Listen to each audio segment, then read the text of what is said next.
Everybody was kung fu fighting. Those kids were fast as lightning. In fact, it was a little bit frightening, but they fought with expert timing. There were funky Chinamen from funky Chinatown. They were chopping them up, they were chopping them down. It's an ancient Chinese art, and everybody knew their part. From a fainting to a slip and a kicking from the hip, everybody was kung fu fighting. Those kids were fast as lightning. In fact, it was a little bit frightening, but they fought with expert timing. There was Funky Billy Chin and Little Sammy Chung. He said, "Here comes the big boss. Let's get it on." We took a bow and made a stand. Started swaying with the hand. Sudden motion made me skip. Now we're into a brand new trip. Everybody was kung fu fighting. Those kids were fast as lightning. In fact, it was a little bit frightening, but they did it with expert timing. Oh yeah.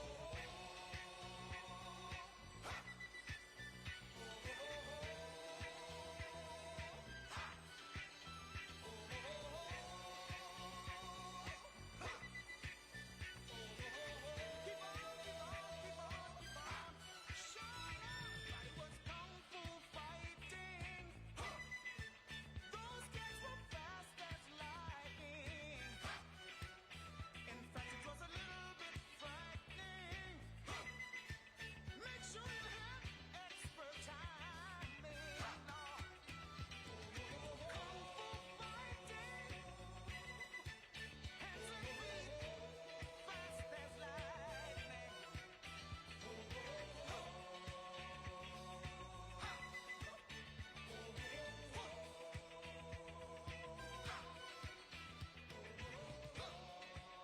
Keep on, keep on, keep on.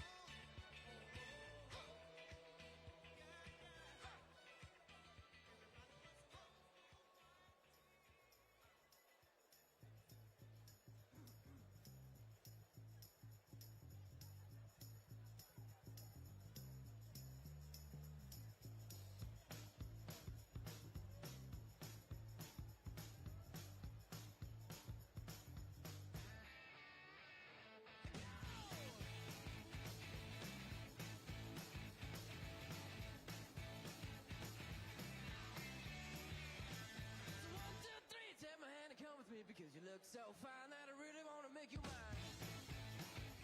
I say you look so fine that I really want to make you mine. 4, 5, 6, come on and get your kicks. Now you don't need the money when you look like that, do you, honey? Big black boots, long brown hair. She's so sweet with her get back stare. Well, I could see you home with me, but you were with another man, yeah. I know we ain't got much to say before I let you get away, yeah. I said, are you gonna be my girl?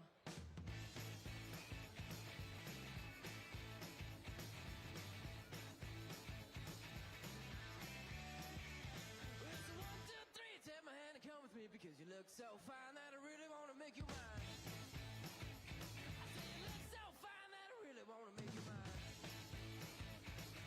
4, 5, 6, come on and get your kicks. Now you don't need the money with a face like that, do ya? Big black boots, long brown hair. She's so sweet with her yeah, back stare.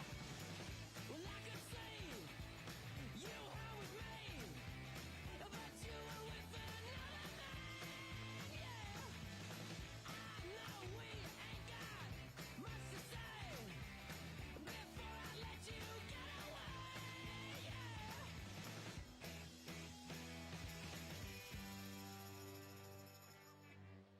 said, are you gonna be my girl?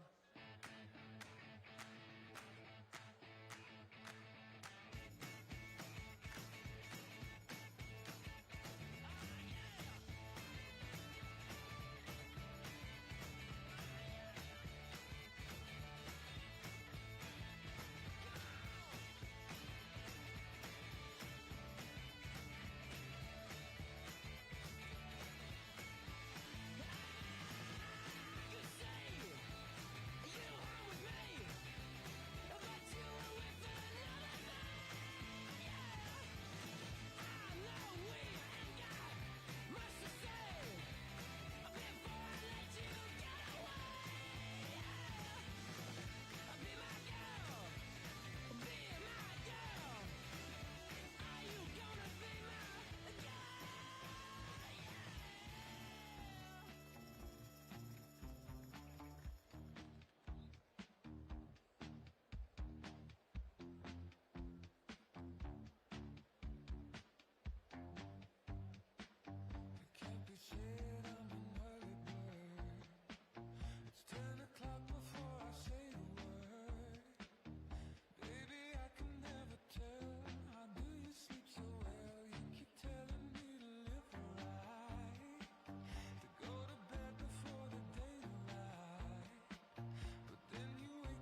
to say what's impossible they forgot. This world keeps spinning and with each new day I can feel a change in everything. And as the surface breaks, reflections fade, but in some ways they remain the same. And as my mind begins to spread its wings, there's no stopping curiosity. I wanna turn the whole thing upside down. I'll find the things they say just can't be found. I'll share this love I find with everyone. We'll sing and dance to Mother Nature's songs. I don't want this feeling to go away.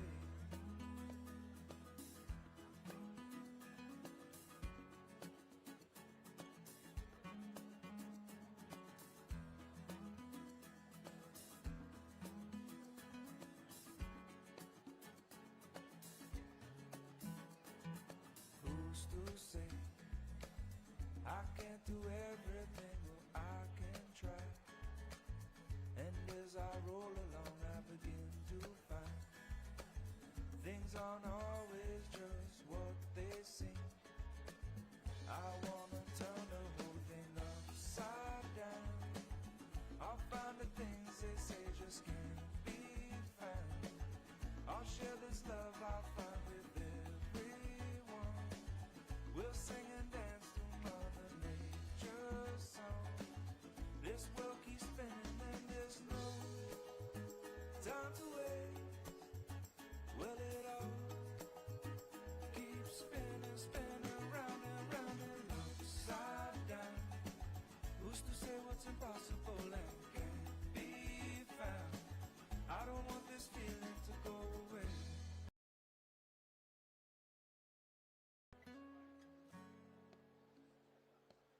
Please don't go away.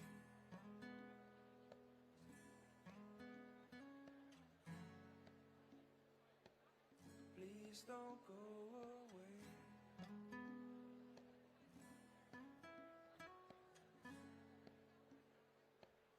Please don't go away.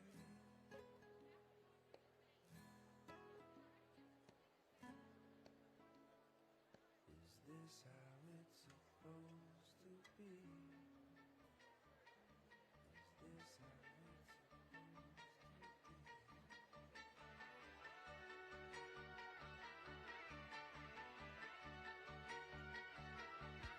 I've been cheated by you since I don't know when.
America Fest is the starting point for us to take America to greater heights in 2025.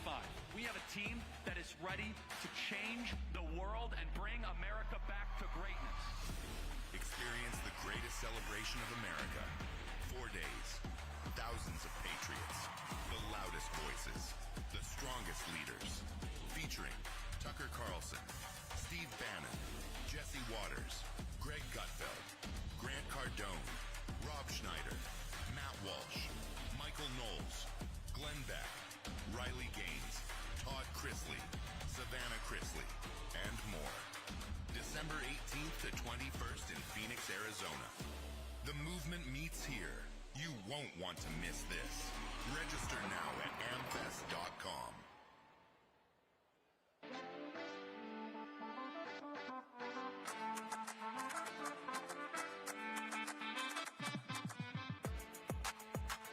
At Turning Point USA, we say that chapters change the world.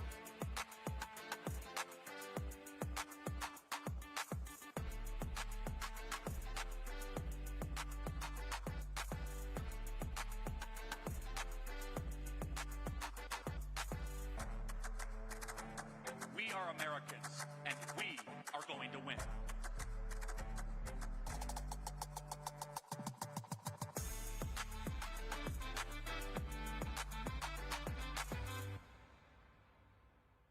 Rumble, which you and I really care about, is ascending. I think there's some chatter already in Silicon Valley of what are we going to do about these Rumble guys? Charlie was one of the few that really did it for the purpose of forwarding free speech, the actual idea of like doing something great for America. The Charlie Kirk Show is not going anywhere. My husband's voice will live on. We will never be silenced.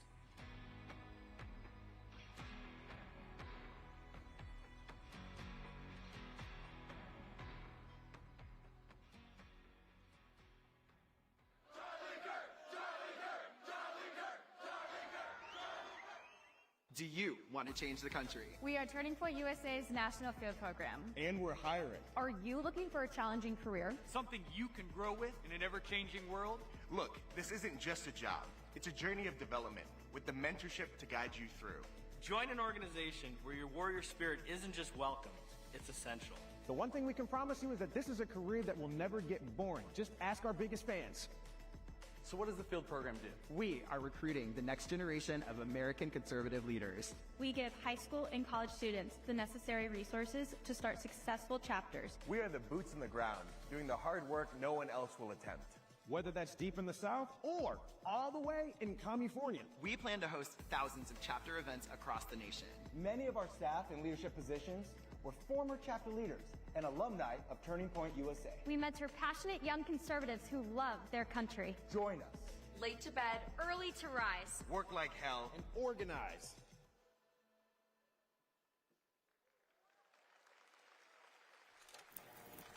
We're active in about 15 campuses, and we're growing very, very quickly. And keep in mind, this is not just a flash in the pan movement. We're going to become an institution to give them the power and the confidence to stand up and let their voice be heard. When I first started this, I was 18, no idea what I was doing, no connections, no money, unlimited energy, enthusiasm, and I actually thought this was possible, which was kind of crazy if you think about it. Only in America would an 18-year-old with no idea what he was doing, literally no idea, be able to walk the halls of the Republican National Convention, give out business cards to every human being that I made on a little topographical printer, say, we are losing our country, young people are the answer, we need to do more on college campuses. I want our Turning Point USA students to receive a round of applause. These are the freedom fighters of America. This is the greatest generational realignment since Woodstock. What they're doing is one of the hardest things to do in the United States of America. They are deciding to be less popular on campus. They are deciding to actually speak out with a high social cost. They're deciding, even though it might jeopardize their job, their career, or their reputation, to put their country over themselves. I used to be a Bernie Sanders supporter. It was one of your videos that really woke me up, and you're an inspiration. Wow. You're awesome. Thank you. You are why I do what I do. So which way are you leaning? Am I getting hit? That's a good answer. Be welcoming. Even if people have different viewpoints, be open. You guys on the front line, starting Turning Point USA high school chapters, starting Turning Point USA college chapters, you are on the front lines of saving this country. And you look around, our numbers are increasing. We are happier. We are joyful. We love the nation. College campuses should be a marketplace of ideas, where you can have debate and dialogue and discussion, where you can hear something that is different than the point of view that you're entering with. Every day you get to fight for what is good and what is true and beautiful. You are doing something that is bigger than you. Turning Point will live longer than me. That's my mission.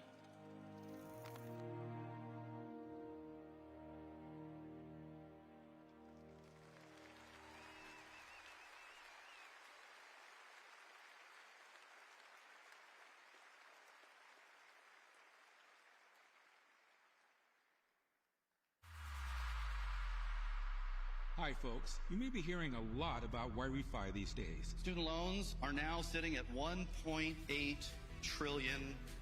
You need to talk to Y-Refi. And they don't care what your credit score is. My partner and I created this company with the intention of taking it to help borrowers get out of debt. Y-Refi is the only company in the country that does what we do. I think very highly Y-Refi. We're all in with them. We invited God into our homes. We invite him into our company. We want to make it an incentive for you to want to work with Y-Refi. We give these folks the dignity to pay back their debt. Please welcome the Chief Investment Officer and Managing Partner of Y-Refi, Lane Schoenberger.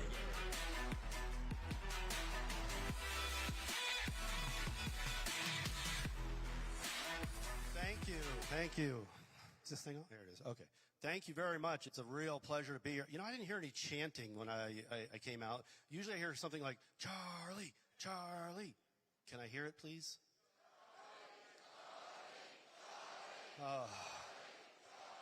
Gives me chills every time. It gets to me. I love it. Thank you. My name is Lane Schoenberger. I'm the Chief Investment Officer and founding partner of Y-Refi. And before I get started, I'd like to say thank you very much to Turning Point, my friends there, to Charlie, to Erica, to everyone at Turning Point, frankly, for allowing us the opportunity to sponsor this amazing tour. It's been an incredible tour, and what a historic time to be a part of this. So I'd like to take a moment and honor, you see the chair over here, my friend Charlie.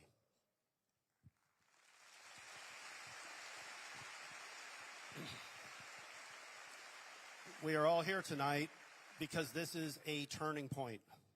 And I'm going to go as far as saying it is the turning point. Okay? It's time for us to take back this country and do things differently. So as I stand before you tonight, I'm going to talk about what we do at Y-Refi and what it is I'm talking about. Okay? You saw in the video, $1.8 trillion. That is how much debt our students in this country have. Okay, it's out of control. Most of that's government loans. 1.6 trillion of that is federal loans. The other portion of that is private loans. It's just too much. You came to school with a dream, with a desire to do something better for yourself, to better your life, to better your family. And what you got was an education, or at least what you're trying to get is an education. And at the end, those dreams, because you're dreaming big, right? You should be dreaming big. And if you're not, I encourage you to start. But those dreams come with a price tag. Sometimes those price tags are very large and they can follow you for decades. Okay? That debt does not define you. Do not let it define you. It is not here forever. When you get out of school and all of a sudden you're handed that little coupon book and it's time to start paying back your student loans, some of you may have a problem. The payment might be too high. Well, what Y-Refi does is we work with folks like that who have a student loan, they're in trouble, they get behind in their payments, and now they're looking for a solution. Until Y-Refi, there was no solution. The solution was very simple. You go into collections, get those collection calls, and they ruin your credit, and they chase you around for the rest of your life. That's not fun. What we're here to do is to fix it. We have heard the stories. We have heard the cries for help. And I got to tell you, talking to our borrowers, I've had the pleasure and luxury of talking to some of our borrowers and hearing what they have to say. And the stories, some of them are horrific. First time I heard a student talk about suicide, I thought, no, this is not the way it's supposed to be. That's why I say, do not let it be you. Do not let it define you. So when a borrower calls in, I'm going to tell you something really cool about Y-Refi. When you call in, what you're going to get is a live person, not a phone tree. How many people call places right now and beg for a phone tree? Yeah, no hands. Okay, and then the next thing you're going to get is some dignity. What does that mean? Well, that means we're going to listen to your story. We want to understand who you are, what you're going through, and how you're doing it so we can help you create a custom tailored plan built around your ability to pay and get you out of debt quickly, get that debt paid back so you can move on with your life and gain some financial security. That's who YRefi is. So I encourage you, if you're in that situation, you need some help, please take a moment and look us up. It's YRefi.com. Now, the other side of the story, capitalism, innovation, entrepreneurship. I think we can all agree that that's a good thing, in this country anyway. The only way we're going to get out of this problem, by the way, is by getting the government out of the lending business. Anybody agree with that? If we get the government out of the lending business and put it back into the capital markets, where entrepreneurs and people who believe in that, in innovation and so forth, have the ability to fix the problem, if history's taught us anything, the problem will get solved. That's YRefi. That's my partner and I. That's why we did what we did. Now, what that means is, in order to do this, we did not want to take on any institutional capital. No big, dark money garbage, none of that. We raise all of our capital through independent individual investors, accredited investors, people looking to do well by doing good. What does that mean? Well, that means on the investment side, we pay a fixed interest rate from 6.5 to 10.25, depending on how long you want to be invested. Give you an opportunity to make some real returns while investing in a mission you can believe in. That is YRefi. So we invite you to take a moment, check us out at YRefi.com if you're a borrower. If you are a potential investor and you'd like to learn more about the YRefi mission, who we are, what we do, and all the fun stuff, look us up over there at investYRefi.com. Now, in closing, I'm going to say a couple of quick things here. Tonight you guys have a great speaker lineup. I'm sure that's why you're here, not to see me. You're here to see these amazing speakers. So I'd just like to honor those folks. In a minute, you're going to have Alexis come out. She's going to sing you the national anthem like you've never heard before, which is amazing. So I'm going to end by saying this. May God bless America. May God bless you. May God bless YRefi. And at the end of the day, God bless Charlie Kirk.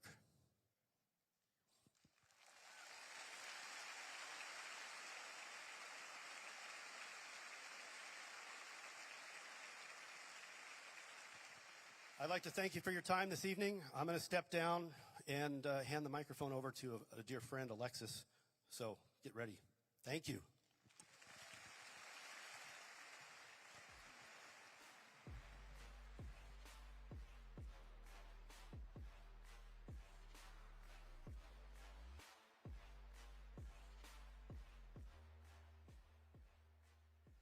Ladies and gentlemen, please rise for the national anthem and join me in welcoming Alexis Wilkins to the stage.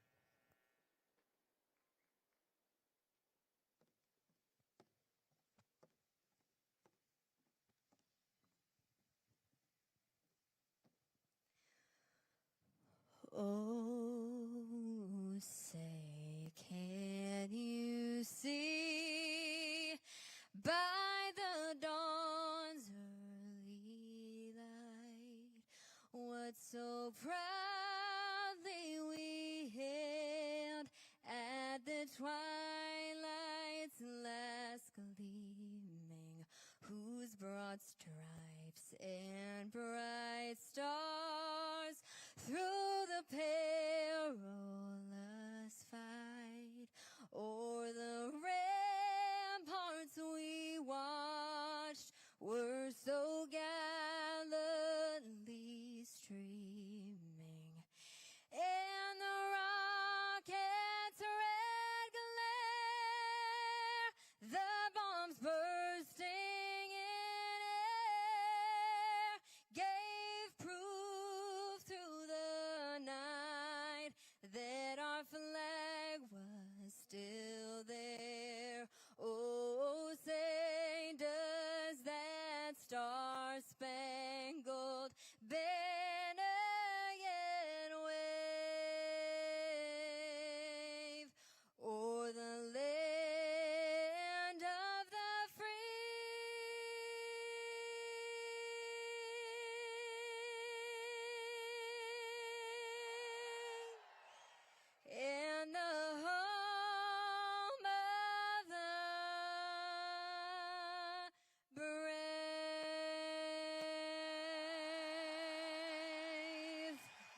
Thank y'all so much. Well, I'm Alexis Wilkins. I'm so happy to be here with y'all. Truly, what an honor. I know that a lot of y'all had to wait out in the rain, had to work really hard to get in here, so I'm so happy to be here with you. I have a long history with Turning Point, and I want to tell you kind of how I got here in my story, because it's really full circle for me. I mean, I always got emotional at Turning Point events. I always have. And then now, of course, there's this new layer that makes us all very emotional at Turning Point events. But for me, my story with Turning Point started when I was 17. So I was in college at Belmont University in Nashville, which is a private Christian college, and I was really going through it politically. I was in business and political science, and I was already in the country music industry, which you would think would be a little bit friendlier patriotically. It's not. It's a little better, but it still has that kind of Hollywood entertainment industry thing. So I was going through that, dealing with college in the political sense. It was 2016, height of that election. And I was in a comparative politics class. And the professor, I could tell, just, did not like me politically. I wasn't really jousting with him a lot, but he knew that he wasn't indoctrinating me. So he ended up giving me an F in that class. And I love school. I got A's. It was never an issue. And that professor decided that he would essentially ignore all of the work that I had turned in, pretend that he didn't get it, and then give me an F. And I said, you know what? I'm not going to take that just because I love America. That's not fair. We're not going to do that. So I went to the dean of the department, dean of the school, ended up all the way to the president of the school. And though him and I actually didn't agree politically, he completely agreed that this was discrimination from this professor based on a political merit. And so we ended up getting the grade changed into a passing grade because I fought it, sent a lot of emails, had a lot of meetings, and went through the process and ended up coming out the other side with a decent result. Another example is I was in Religion 101, and the professor decided that it was a good idea to tell us that Genesis was just a bedtime story. That's not really how God created the universe. It was just, and this is a Bible class. If that's what we're learning in Bible class, oh my goodness. And so he also said we had to go to this assembly, one of the convocations, mandatory in order to pass the class. We had to go to a class called Religion on the Left. And I said, you know what? I love school. I try to respect authority, but I'm just not going to go. And I didn't go. And this mandatory convocation that was completely partisan, not good for anyone's virtues. And I talked to people who did go. It, in fact, was awful. Didn't end up hurting me or my grade at all.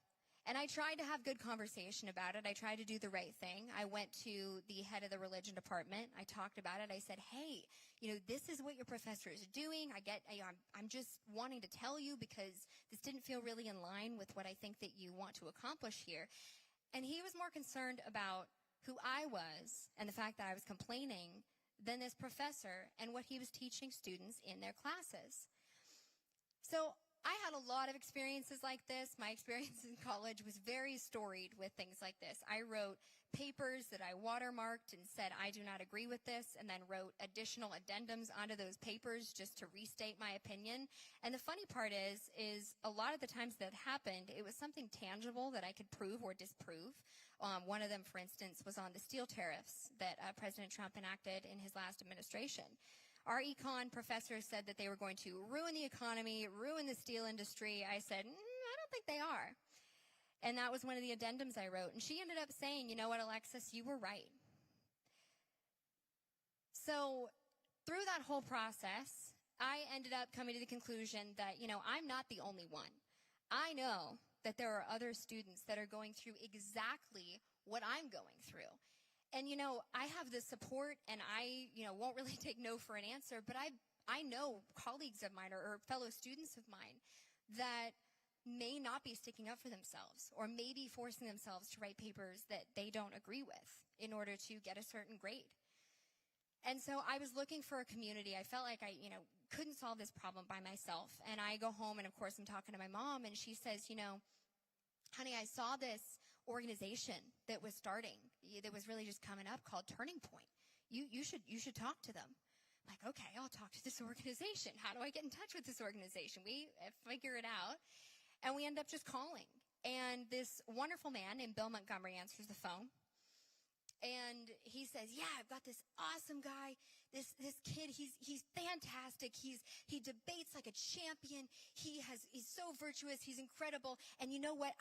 He's going to change the world. Do you guys know who that was? He was talking about Charlie Kirk. And you know what? Charlie did change the world. And so following that conversation, I felt like, okay, maybe I do have a community. Maybe there are people who will understand what I'm going through and help me to combat it. And so I was invited to the first meeting that they had. I think it was West Palm. I was on tour with country music, so I could not go. But that led to my involvement with Turning Point USA and becoming an ambassador, going to events, representing, social media, all the things that you see us do. That was the whole genesis. I found Turning Point USA because I needed Turning Point USA. I was sitting in your exact seats, watching people speak, thinking, man, what can I do more? What can I be doing to make this world a better place? And even when it wasn't tied to a specific election, when it wasn't tied to a specific candidate, it's just you look around and I can empathize with how you feel, because you look around and you go, do I not fit in with kind of how this world is or what I see on social media? You know, I'm so happy that I feel like in the last year it's become cool to be virtuous. Do you guys notice that? That we're kind of starting to see the revolution. And I credit a lot of that to Turning Point, the work they've done with the faith divisions, with the Young Women Leadership Summit, with the groups that they find to speak to and the students that they inspire. I think that that's a huge part of it. And so for me to be here speaking to you all, I'm so honored, and that's why it's so full circle for me. And so I guess I just wanted to tell you all that if you ever feel when I was sitting in your seat, I remember thinking, man, I'm just one person. I felt, small. Like what can I do as one person? And I think my answer for you guys, and everything that the Army, that Turning Point tells you, is that you are not just one person. You are a huge, pivotal piece of the culture of change that we are trying to enact. You can go into your community. You can inspire other people to live differently, to stand up differently, to speak differently. Courage is contagious. It really is. And the fact that you can go into your spaces. You might say, hey, it sounds as simple, but you might say, yeah, I'm going to the Turning Point chapter meeting tonight. And someone comes with you. People are just nervous to take this first step. And I think that if they have someone to guide them, it helps so much. And you really, we talk about, I love the conversation that's going on that's starting about faith right now. And you really do need to go into your communities and become the salt and become the light and change the environment around you, because you are fully capable of doing that just by being exactly who you are and telling people the things that you believe in. So I am so honored to be with you here. Turning Point USA is fantastic. I am so happy to have been on this whole tour with them. Truly one of the honors of my life. And I'm honored to be here with you today. So thank you so much. Go forth. We have so much to do. We have a mission to carry out. There is so much work to do. And we need everyone in here to do it. So let me hear you guys.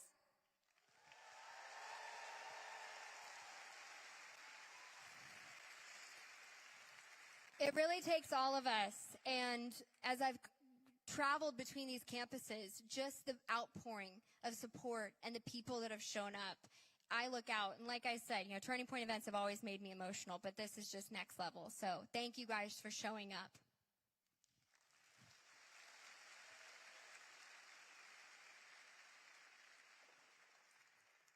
Now I was wondering, y'all, and I promise you know it, will you sing one more song with me?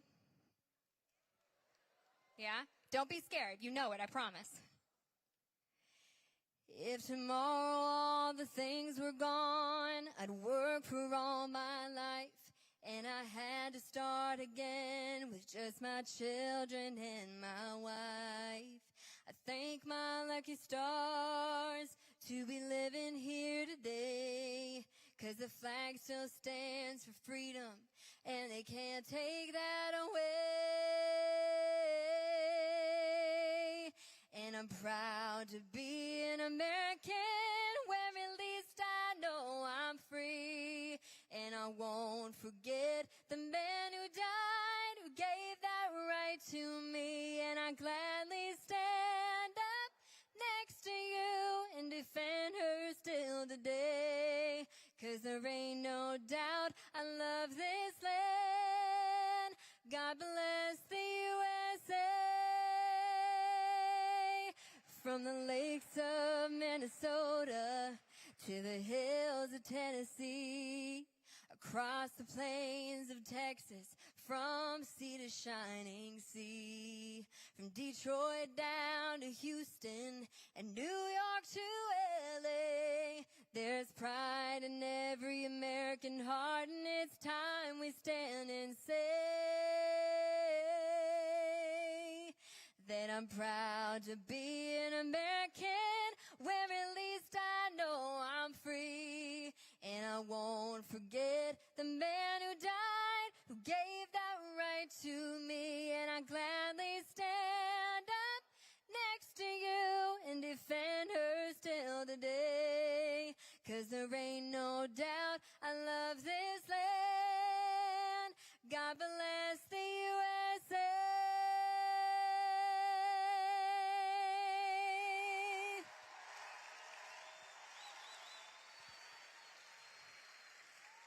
Thank y'all so much. God bless y'all. God bless America. God bless Charlie Kirk. Thank you guys for showing up.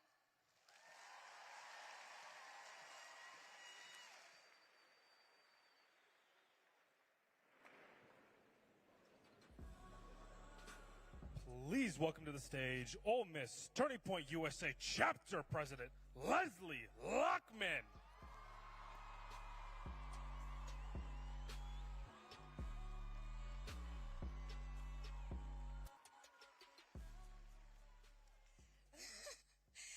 Good evening, Ole Miss. I am Leslie Lockman, president of your Ole Miss chapter of Turning Point USA. It is with mixed emotions that I'm standing here at this moment, yet profoundly proud of the event that is happening. Thank you for coming this evening, and we are moved and motivated by the response from the Ole Miss students and community. In support of this event, the outpouring of kindness and encouragement has been fueled the planning of tonight. Let's also take a moment to express gratitude to the security and law enforcement, not only for their extraordinary assistance today, working to help keep us safe, but for the diligent and hard work every day, putting their lives on the line.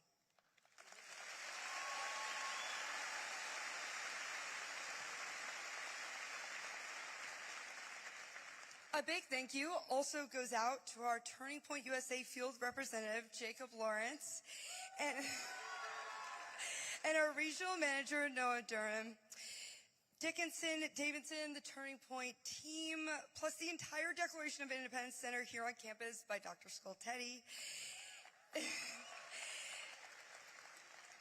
It is their support of this chapter that has helped us grow and develop ambitious goals. Most of all, thank you for Turning Point USA for supporting our chapter and giving us the resources and training to pull off an event of this size.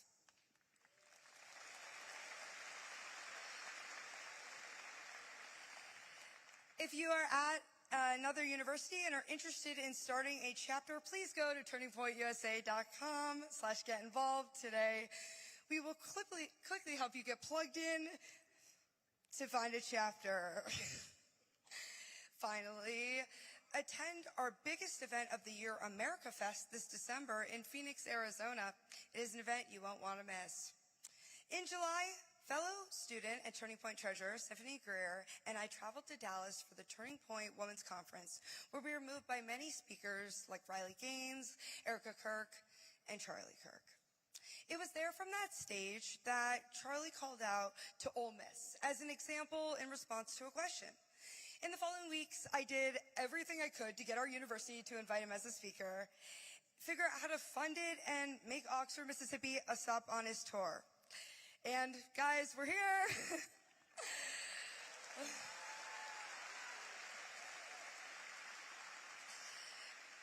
I was so excited when it came to fruition, and our first promotional poster was printed with today's date on it. It has felt the opposite every day since the tragedy of September 10th, 2025. Let's share this moment to appreciate all of the many coincidences in our lives that bring us together, good and terrible. Charlie Kirk was hope for me, young people who want to find America to evolve a positive path. If you share these values, come to our next Turning Point meeting. Be a part of this group November 11th, 5 p.m. in the Union Ballroom. Stand up for your beliefs and remember, elections matter. Finally, elections matter. Finally, to my sisters at Pi Beta Phi, Chancellor Boyce of this elite University of Ole Miss, my family, thank you for providing an environment that enriches and supports me to unabashedly and passionately represent the principles of freedom, free market, limited government, and conservative values to the swaths to the most important college students in the United States of America. Now, on 3, please join me in honoring Charlie Kirk by holding up a rally sign that is on your chair. For a quick photo moment, if you can reach underneath, it's on your seat. If you don't have a sign, cheer loudly. Whenever you guys are ready, you look ready. Okay, are we ready? Ready. 3, 2, 1.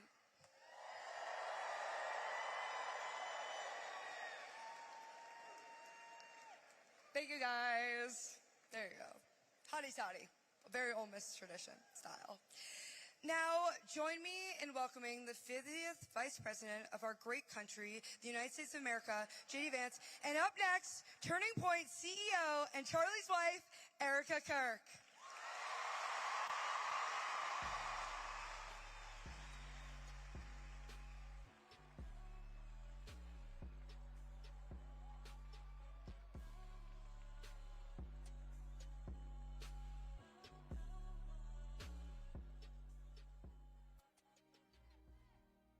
When you make that covenant with the Lord on that altar, don't let that fire burn out from the altar. That love is so special and so powerful. You married your soulmate. You married the person who God made for you. He was the perfect father. He was the perfect husband. Charlie always believed that God's design for marriage and the family was absolutely amazing, and it is. And over, he would tell all these young people to come and find their future spouse, become wives and husbands and parents. And the reason why is because he wanted you all to experience what he had. He wanted everyone to bring heaven into this earth through love and joy that comes from raising a family. It's beautiful. And to the Turning Point USA chapters that are watching all across America right now, you are the heartbeat of this future and of this movement. Everything that Charlie built, you guys are the legacy holders of that. You are living proof that his mission did not die with him. It lives through you. And Charlie always said the next generation will decide whether freedom endures. And because of you, I know that freedom will endure. The next speaker is a very, very special speaker, and she has had a heroic last year, and I believe she's the best mom in the world, truly the best mom in the world. She is my hero and the love of my life. Join me in welcoming Erica Kirk.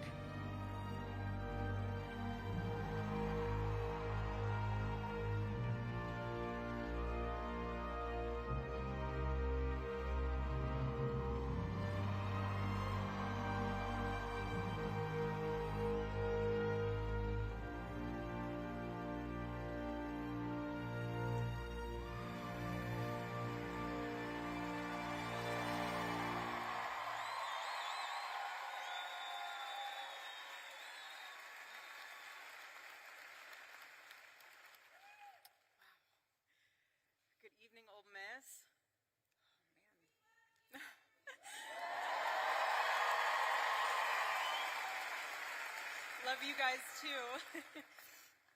Oh, it's hard not to cry after watching that. I haven't seen that portion of him saying that video since that day happened. But Charlie, when he came onto campus, he loved to immerse himself in the culture of the campus that he was in. And so, from word on the street, you guys have a chant out there. I hear it's a good one. It's hotty toddy.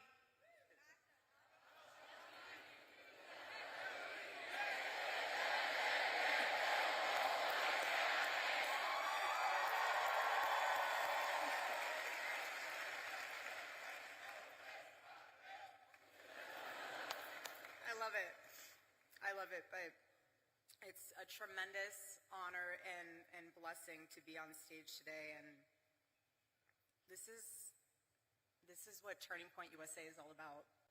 This is what the future of our country is all about, and I want to thank you all also on a personal level for all of your prayers and all of your support, not only for our family, but for the Turning Point USA family, which includes all of you, especially those that are students, a part of the Turning Point USA chapter at Ole Miss. So I love you guys, truly. This whole, you guys have no idea how helpful it is to have all of you in my life, because you help me feel even more deeply connected to my husband. And I thank you for that. I thank all of you for that.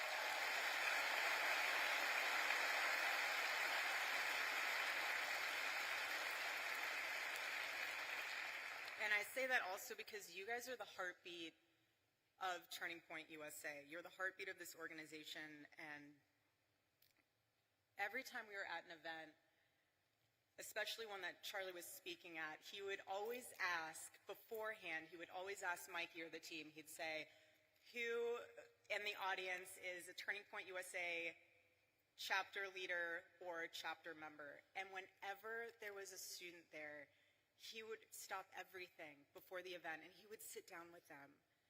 He would ask you what your name is, what you're studying, what is the issues that are going on campus. He would take the time to make sure that you guys knew he was investing into you, into your chapter, into your school, because that was a pulse point for him. And being on campus right now for me is a spiritual reclaiming of territory. And let me explain that, because there is a lot of symbolism in today. It's Wednesday, 7 weeks. And the more that I am coming to grips with the permanency of this nightmare, the more that I'm starting to realize and witness that the enemy, he doesn't want you. He wants your territory. He wants your influence. And when our team asked my dear friend, Vice President JD Vance, to speak today, I really prayed on it, because obviously it's a very emotional day. But I could just hear Charlie in my heart. I could just hear him say, go reclaim that territory, babe. Go. The battle's already won. God's love conquers. And that's why I'm here today. I'm here because this moment, it can either be your breaking point or your wake-up call, essentially your turning point, if you will. And at this moment, every single one of us has a choice to make, whether we stand for freedom or we're just gonna fall for everything else. But I want to encourage you, especially the students here, find your voice. You are the courageous generation. That's what you are. All of you. Gen Z, you are the courageous generation. Hear me when I say that. My husband believed that to his core. That's why he went on campuses. That's why he was trying to reach you. You are the courageous generation. Own it. Make him proud. And students beyond Ole Miss, if you are pursuing a chapter on your campus, harness this amazing opportunity to advocate for something that you truly believe in. And express it in the most articulate way of what exactly you're advocating for. You're advocating for America, you're advocating for freedom of speech.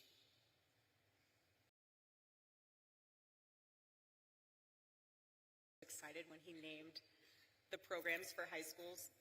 He said, we're gonna name it Club America. Because he goes, who could hate that name?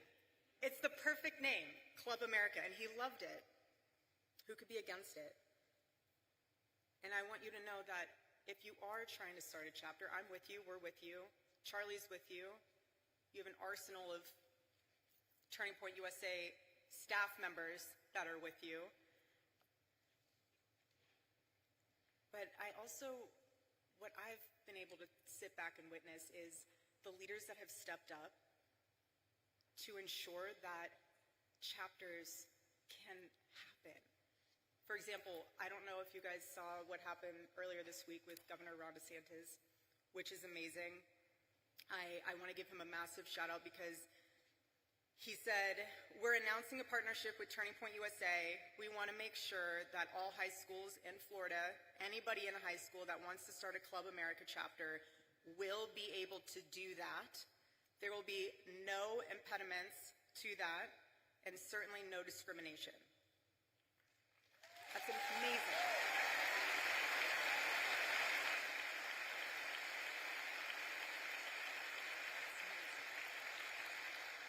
And then also, Governor Youngkin.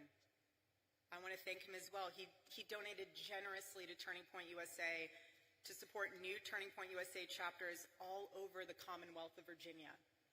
How powerful is that? It's amazing. I'm so grateful.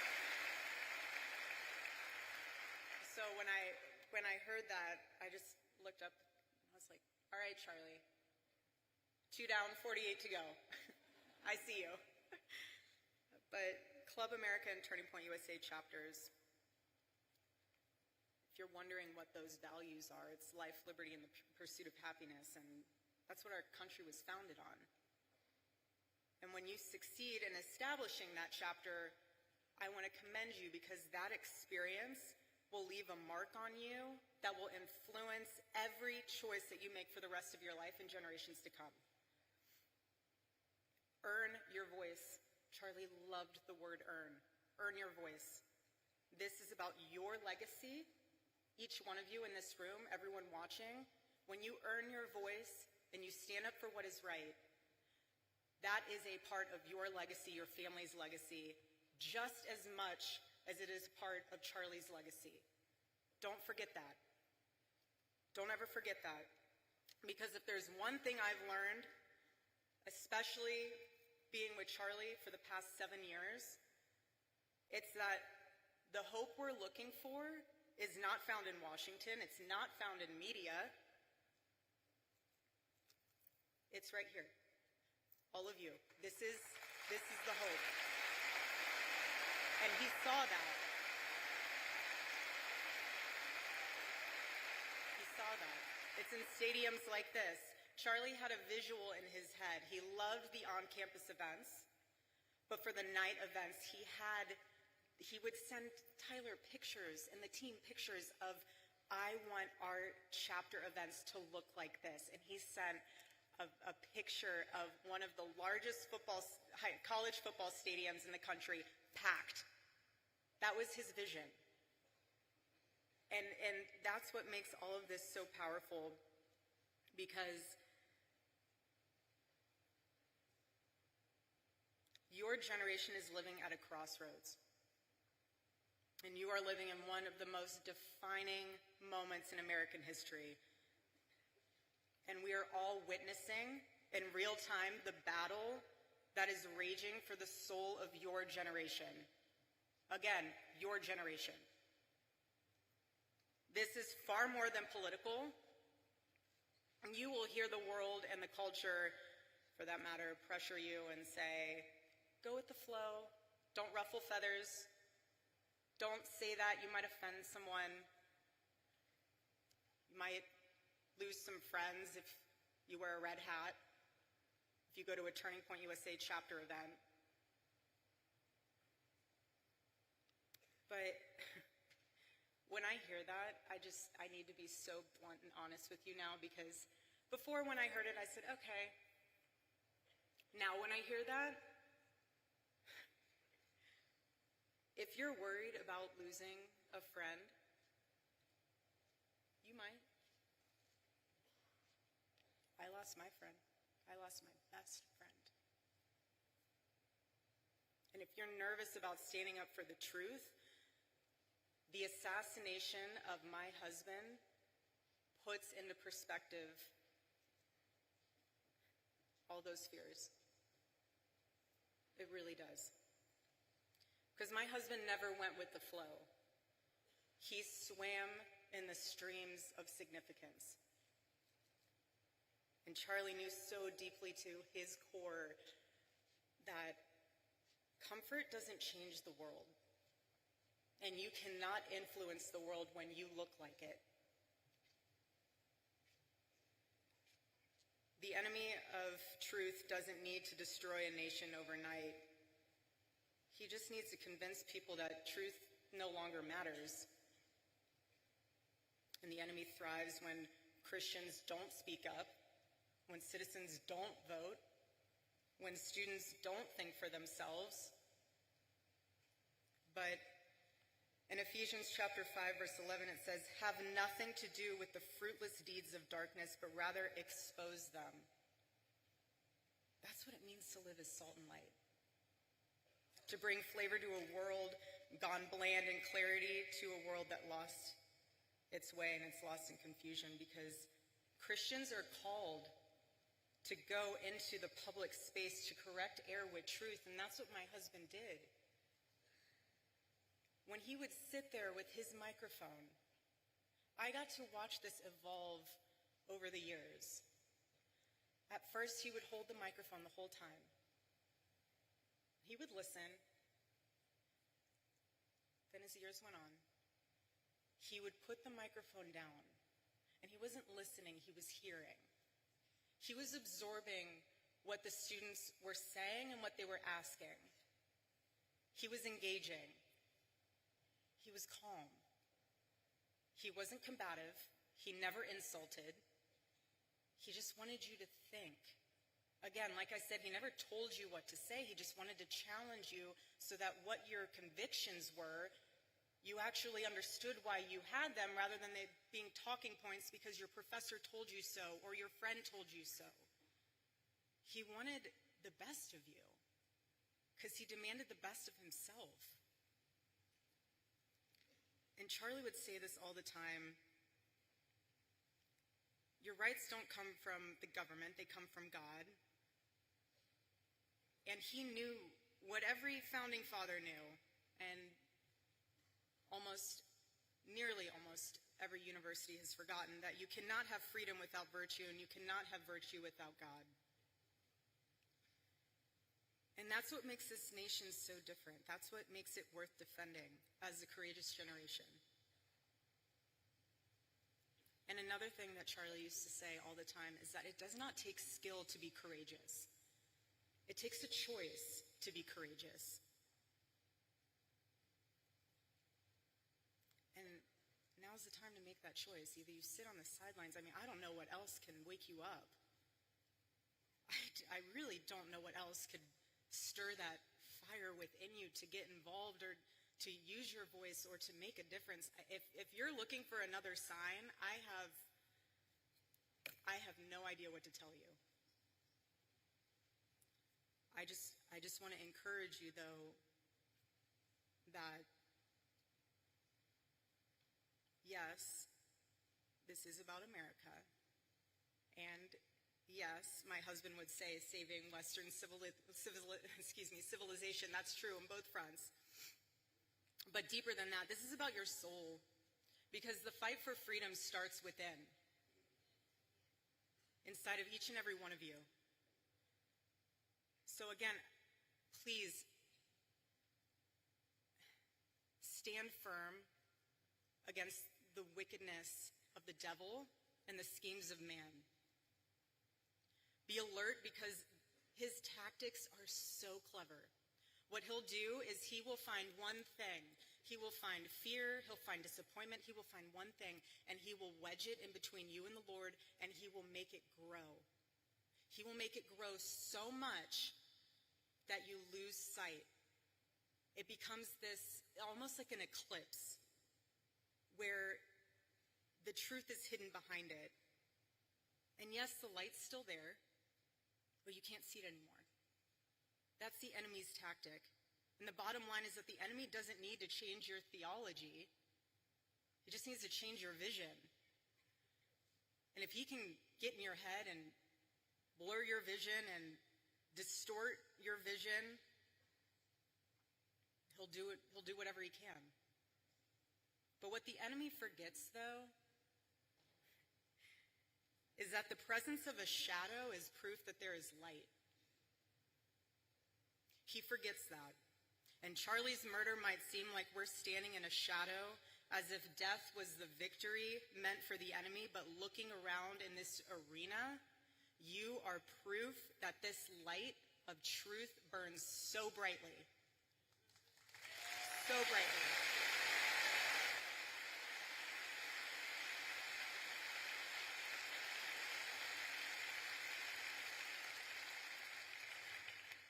The Lord is calling you to rise. Please hear me when I say that courageously. He is. Do not be afraid. It is so easy to be afraid, but we are commanded to not be afraid. And when you take that stand, it will encourage and inspire someone else to do the same. Whether that is someone in your circle, whether that's a family member, whether that's someone you never even met before because they saw you posting something on social media. You can't change a nation if you're enslaved to fear. And you can't call out corruption if you're still chained to comfort. And you can't stand for truth if you first do not kneel before the Lord.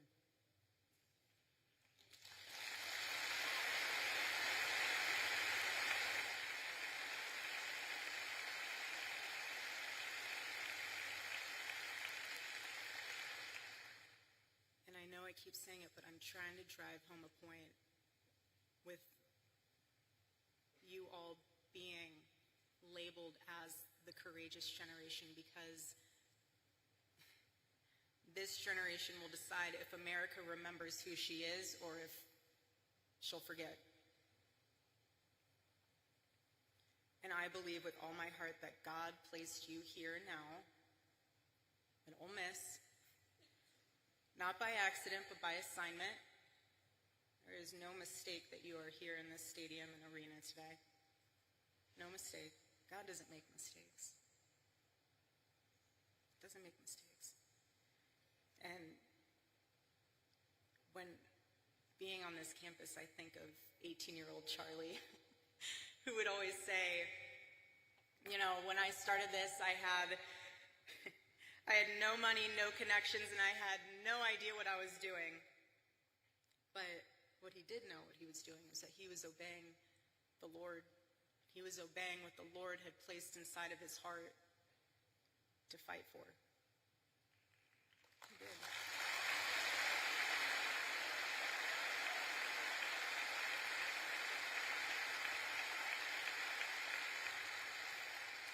And he persevered. He persevered, and look what he left us. Look what he left us with. He didn't leave us empty-handed. He built a machine, and all of you are a part of that.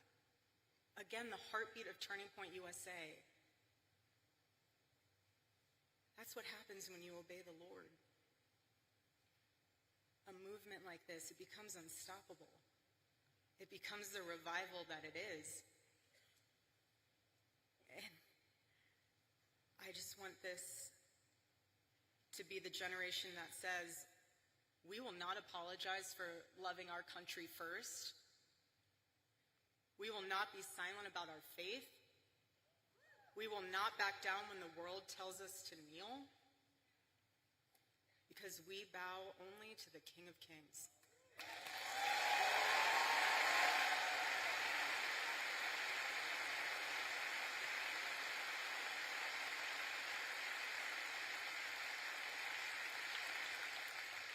And it's from him that we rise. I personally still believe in America. I still believe in her founding. I still believe in her future. I don't care if people think it sounds crazy, but I still believe that our nation can heal. But we can't save a country that we're too afraid to defend. We can't.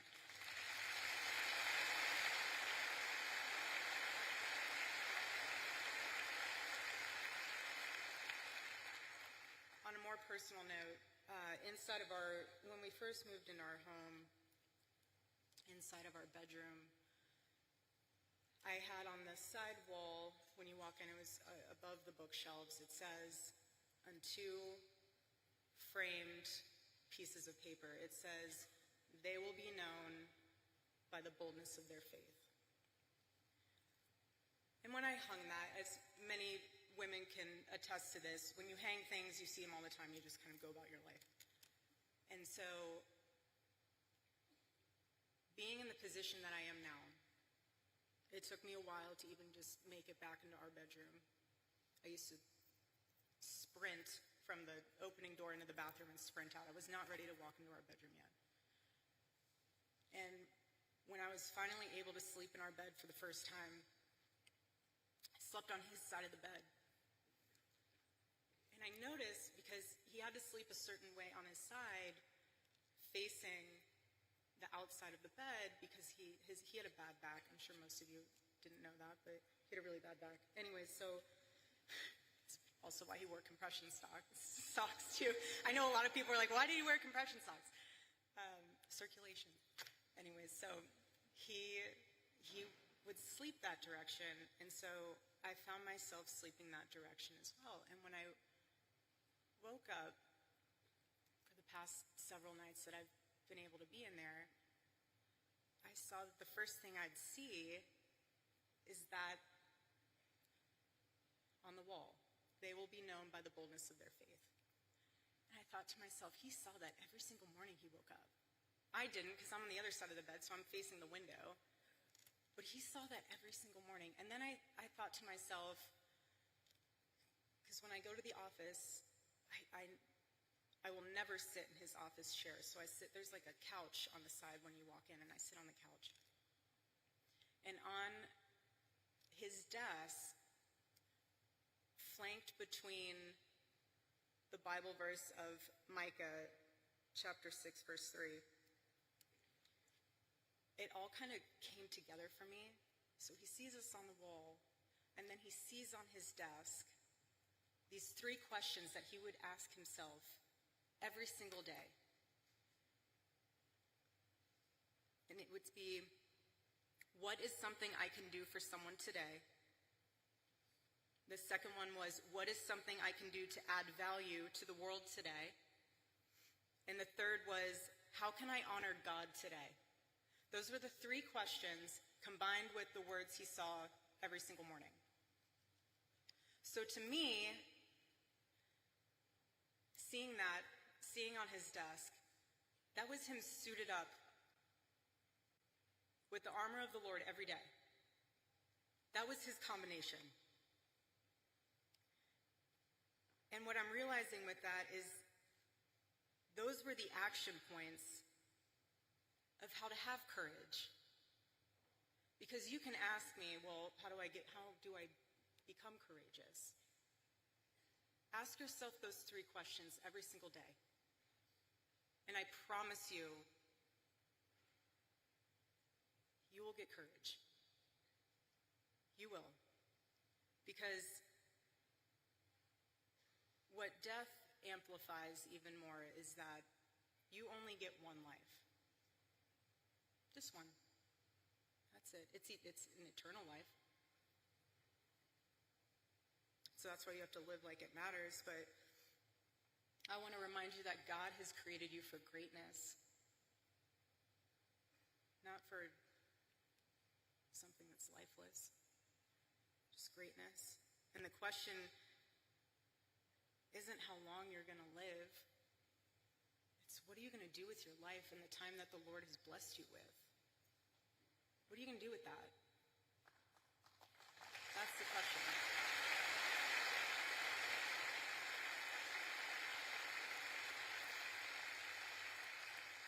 And when you get to the end of your life, will the Lord be proud of what you stood for? Will you be able to say that you ran the race, that you fought the good fight? Or will you realize that you wasted your time that the Lord has blessed you with chasing after things that didn't even matter? Hold that into perspective. And remember, being the courageous generation that you are, stand up for the truth, defend life, love your family fearlessly, love your spouse fearlessly, love this country, defend her, and serve our God. And don't think that it's someone else's role to do it. You do it. You do it. Do it for Charlie. Do it for Charlie.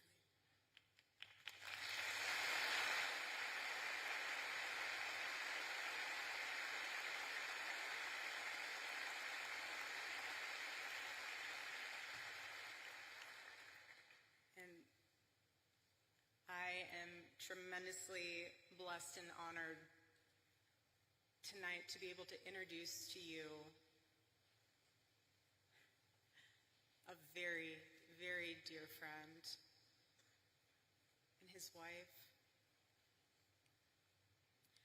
They are incredible.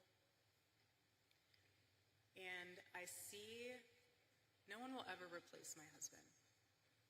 No. But I do see some similarities of my husband in JD and Vice President JD Vance. I do. And that's why I'm so blessed to be able to introduce him tonight, because he understands the fight that we're up against, and he can articulate that in a way that transcends race, that transcends demographic backgrounds. He's an amazing man. So please help me welcome to the stage Vice President JD Vance.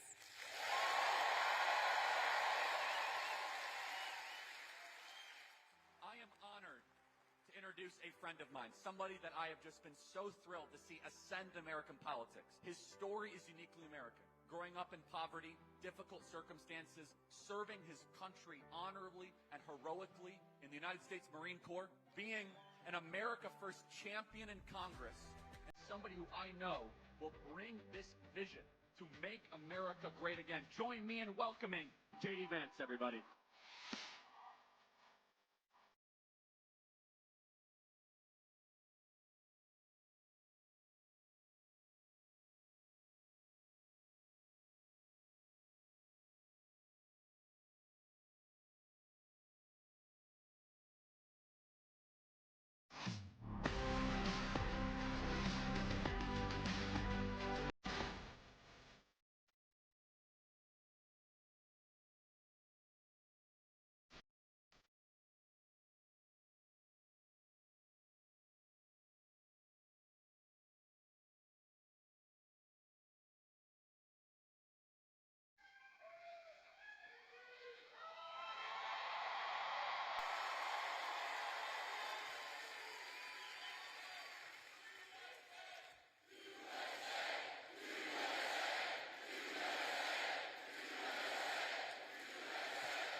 Miss, I got a question. Are you ready?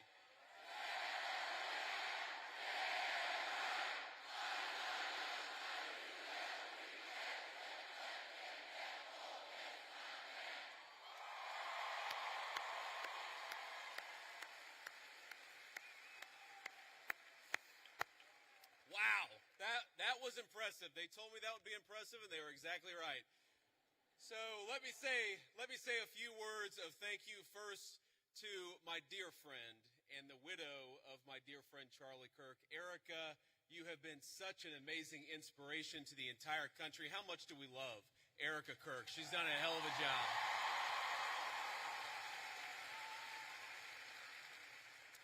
I want to thank, we have a couple of Mississippi senators here. We have both Senator Roger Wicker and Senator Cindy Hyde-Smith. Thank you guys for being here.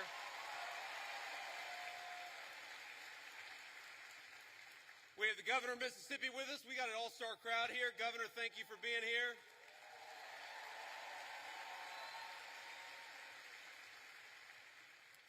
And most importantly, we have got over 10,000 students from across Mississippi. We are proud to have you, and we know that you are the future of Charlie Kirk's legacy. So thank you for being here.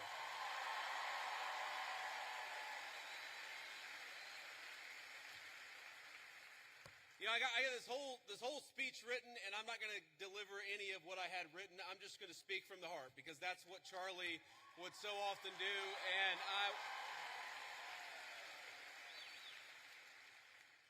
you know, when I think about what we lost 6 weeks ago, it feels like forever ago when I was in a meeting in the West Wing, and one of my staff members came in and said that Charlie had been shot, and then I looked at my phone and I saw all the text messages and realized that my dear friend had been very seriously injured. Now, in the West Wing at that time, we actually thought that Charlie had a chance. We didn't know that he was eventually going to pass away. There were initial reports from the medical team that maybe things were going okay. And of course, eventually Charlie took his last breath and went home to be with his Lord and Savior. I remember thinking at that moment, first, of course, about Erica and the children. They've got their oldest, their daughter, is very similar in age to our youngest child. And I remember thinking, what a terrible tragedy for that family. And the second thing that I thought was, what a terrible tragedy for the United States of America. Because Charlie wasn't just a political figure. He wasn't just a guy who went around campus and said very interesting things and hosted all of these debates. He was a person who, particularly to the young people of this country, to all of you, he had the very best advice. And I think that's the most important way for me to honor Charlie, which is to repeat that advice, something I found true in my own life. Charlie wanted all of you, whatever life path you chose, whatever career you chose, whatever you ultimately did for a living, Charlie wanted you more than anything to invest in the things that were worth having, to build a life that was worth building. And that started, the most important advice he ever gave you was fall in love, get married, and start a family. And I can't honor Charlie without repeating that most important advice.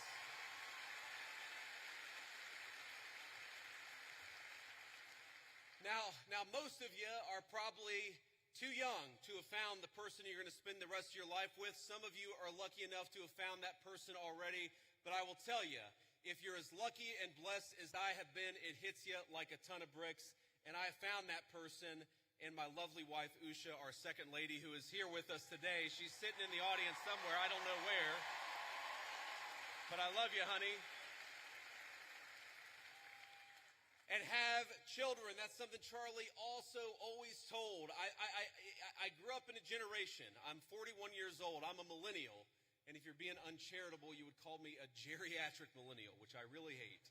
I really hate being called a geriatric millennial, but here I am at 41 talking to all of you like I've got great wisdom. Here's the thing. The one regret, the only regret that I really have in my entire life, and I've made plenty of mistakes, but the one regret that I have is that, frankly, I wish we had started having kids sooner. Because when you're a young father, you realize what an incredible blessing they are, but they're also very exhausting. And I know here at Ole Miss, we like to party a lot. And I know at Ole Miss, occasionally some of you will have a few drinks on a Friday or Saturday, or hopefully not a Tuesday night, but I'm sure that happens from time to time here in SEC country. But here's the thing. When you go out until 3 in the morning and wake up at 6 a.m. for class, the thing that I've learned in my old age is that incredible energy, God actually meant it for another purpose, and that purpose was to help take care of a family. So while you're young, have those babies if you're able to. That's something Charlie said all the time.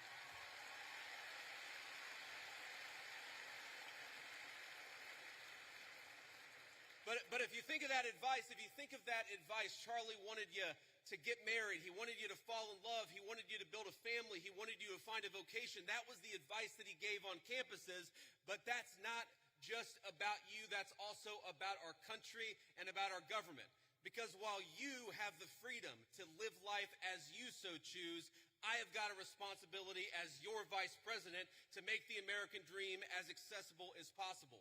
And this is why, my friends, this is why we care about all the things that we care about. Why do I care so much about having a secure border in the United States of America? It's because I believe that when you let in a flood of illegal immigration, what it does is it drives down the wages of young people and makes housing unaffordable for the entire American population. That's why we closed down the border.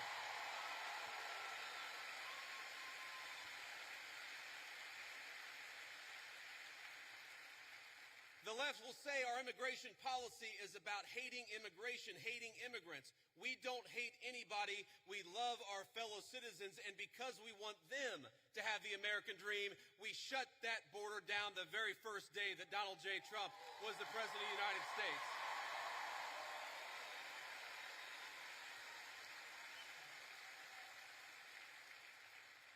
I care about you being able to afford a home, which is why we fought so hard to fix the broken policies of the Biden administration.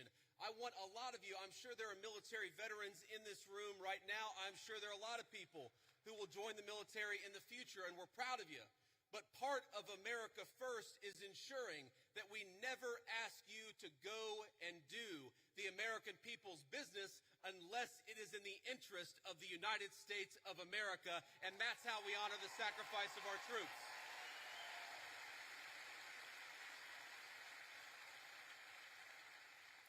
And that's why, my friends, that's why we care so much about free speech. As Charlie lived and died for the basic principle that we ought to be able to talk about our differences, we ought to be able to debate them, and we ought to have faith that the best way to make sure that the best idea wins is to actually just have a discussion.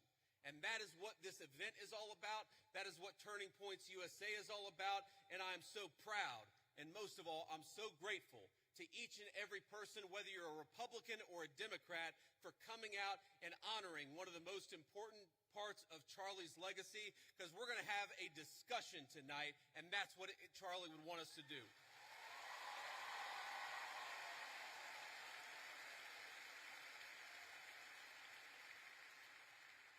Now, I want to get to questions, and I want to leave plenty of time for questions, but I want to make just a couple of final points about Charlie's legacy and politics. The most important thing about Charlie is that he was a great husband and a great father. Erica told me probably 12 hours after Charlie had been pronounced dead, she was just absolutely devastated. She was unable, you know, if you've ever known anybody who's grieving, sometimes it's they're unable to even hold a single thought for more than a few seconds. And what Erica told me, and I'm going to get a little emotional, is that she said that Charlie never yelled at her, he never cussed at her, and that to me is a great legacy to leave as a husband and a father, for your wife to be able to say that my husband was always good to me, and Charlie was a good man.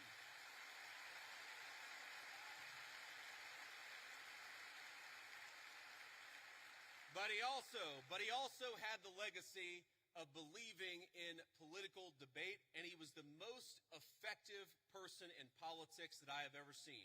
And by the way, that's not because Charlie always agreed with me and the president's policies. I remember one time in particular where Charlie Kirk called me, and guys, he was mad. It was one, you know, I wouldn't say the last conversation that I had with him, but it was in the last few months of his life. And he called me and he said, JD, I'm really worried. I'm really worried that what's going on in the Middle East right now is going to lead the United States into a protracted military conflict. I've never told anybody that Charlie was really worried about that in the final months of his life. Now, here's the thing. Charlie was so effective and he was so trusted by both me and the President of the United States that when Charlie made that phone call, I didn't say, screw you, you don't know what you're talking about. I listened to him. And I really believe that one of the reasons why the President of the United States knocked out the Iranian nuclear facilities, but never got the United States into a protracted military conflict and never lost a single American in a Middle Eastern conflict is because we had the wisdom and the good sense to recognize that the American people are done with American troops dying in unnecessary foreign conflicts. But Charlie Kirk reminded me of that. Charlie Kirk.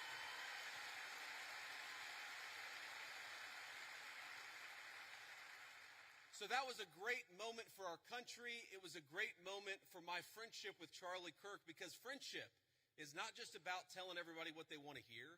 It's not just about agreeing with everybody all the time. It's about having the trust in another human being that you can tell them they're wrong and actually encourage them to change their mind. Or in that case, not necessarily even tell us that we were wrong, but make sure that we were thinking about all the options. And of course, under the president's leadership, we were doing exactly that. But Charlie was so good at that. And I think that's one of the ways in which I want all of you to honor your legacy. Obviously, you care about our great nation or you wouldn't be here. A lot of you will go on to become future leaders in business or in politics. A lot of you will run campaigns. A lot of you will work on campaigns. A lot of you will be future leaders. There might even be a lowly future vice president of the United States in this very room. But here's the thing that I want all of you to remember. Charlie wasn't effective just because he had opinions. A lot of people have opinions. Charlie was effective because he was courageous, because he worked very hard, and because he made his vision a reality. And so if you care about this country, as I know all of you do, don't just complain about social media. Get up and get involved in a campaign.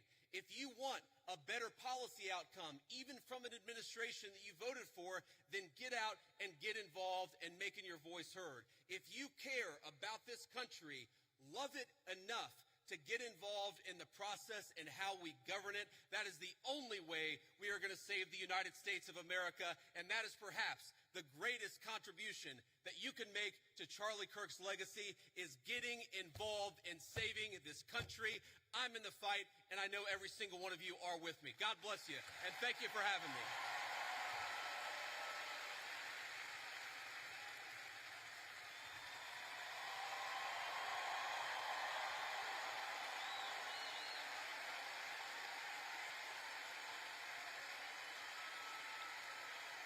Thank you. But hey, please, I appreciate that, but we're not even halfway done.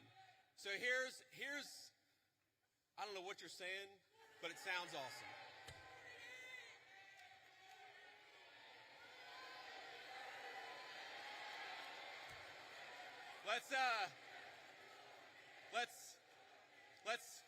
Let's not get ahead of ourselves, ladies and gentlemen. What we're going to do next is actually take some questions. And I remember one of my favorite things about Charlie, not that there aren't going to be some questioners who agree with me, but if you disagree with me, I would ask that you come to the front of the line, because we want to talk to people we agree with. We also want to hear from people we disagree with.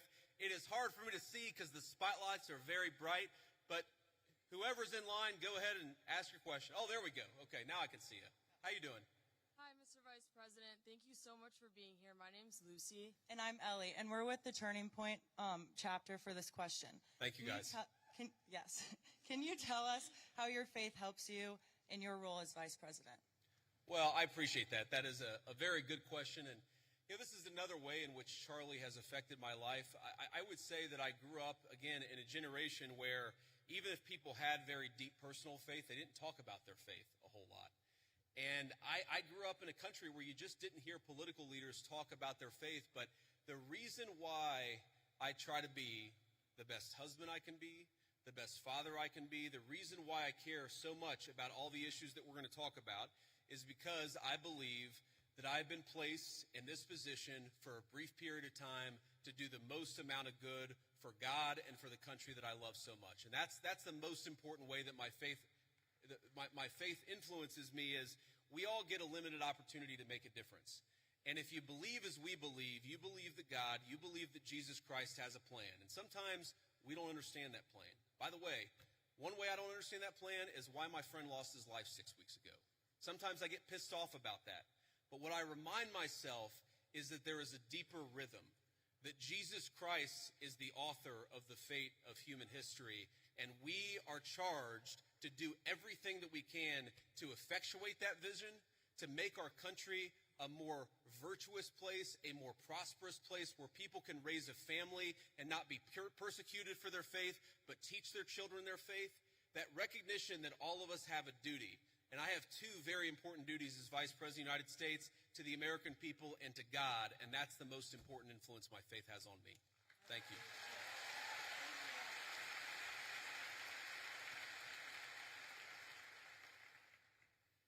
I understand your view on illegal immigration is it should be a top priority, strengthening our southern borders and fighting the massive drug trafficking that's taken place while securing jobs for the working class Americans. Also, deporting every single person who's invaded our country illegally, which I 100% agree on. My question to you is, what is your view on legal immigration? Personally, I have a girlfriend who's studying in America off a visa. Our hope is eventually getting a green card. So what is your view on legal immigration? Should we reduce it? Also, what is your plan for a merit-based system? Yes, sir. Well, I appreciate the question. And look, my honest view is that right now, America, thanks in part to the Biden border invasion, but also thanks in part to a lot of bad immigration policy, right now, we have let in too many immigrants into the United States of America. That is just a fundamental reality. Now, look, legal immigration is complicated because we let in about 1 million legal immigrants into the United States of America every single year, and I think the evidence is pretty clear that a lot of those immigrants are actually undercutting the wages of American workers. It's one of the reasons why the President of the United States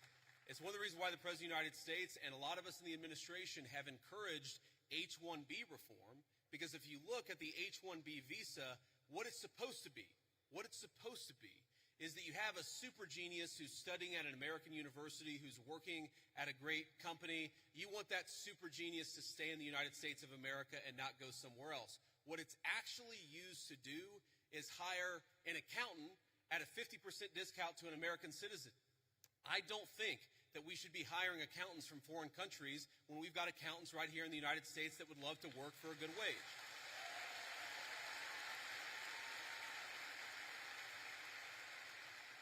Now, you asked about, I think, your girlfriend, you said, and I obviously don't know the full details about your situation, but my view is, look, there are people who want to come to the United States of America, and some of them, I'm sure, can enrich the United States of America by coming here, but we have got to get our overall numbers way, way down.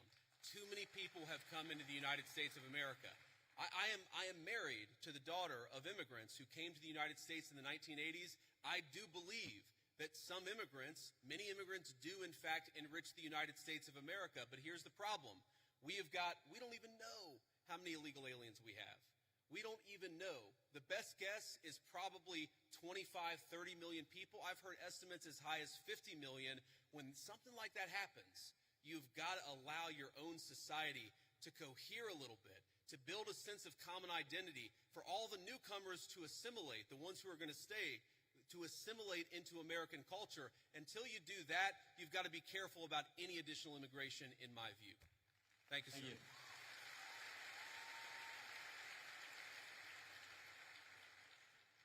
Hello. I have a question about Israel and Trump's policy towards it.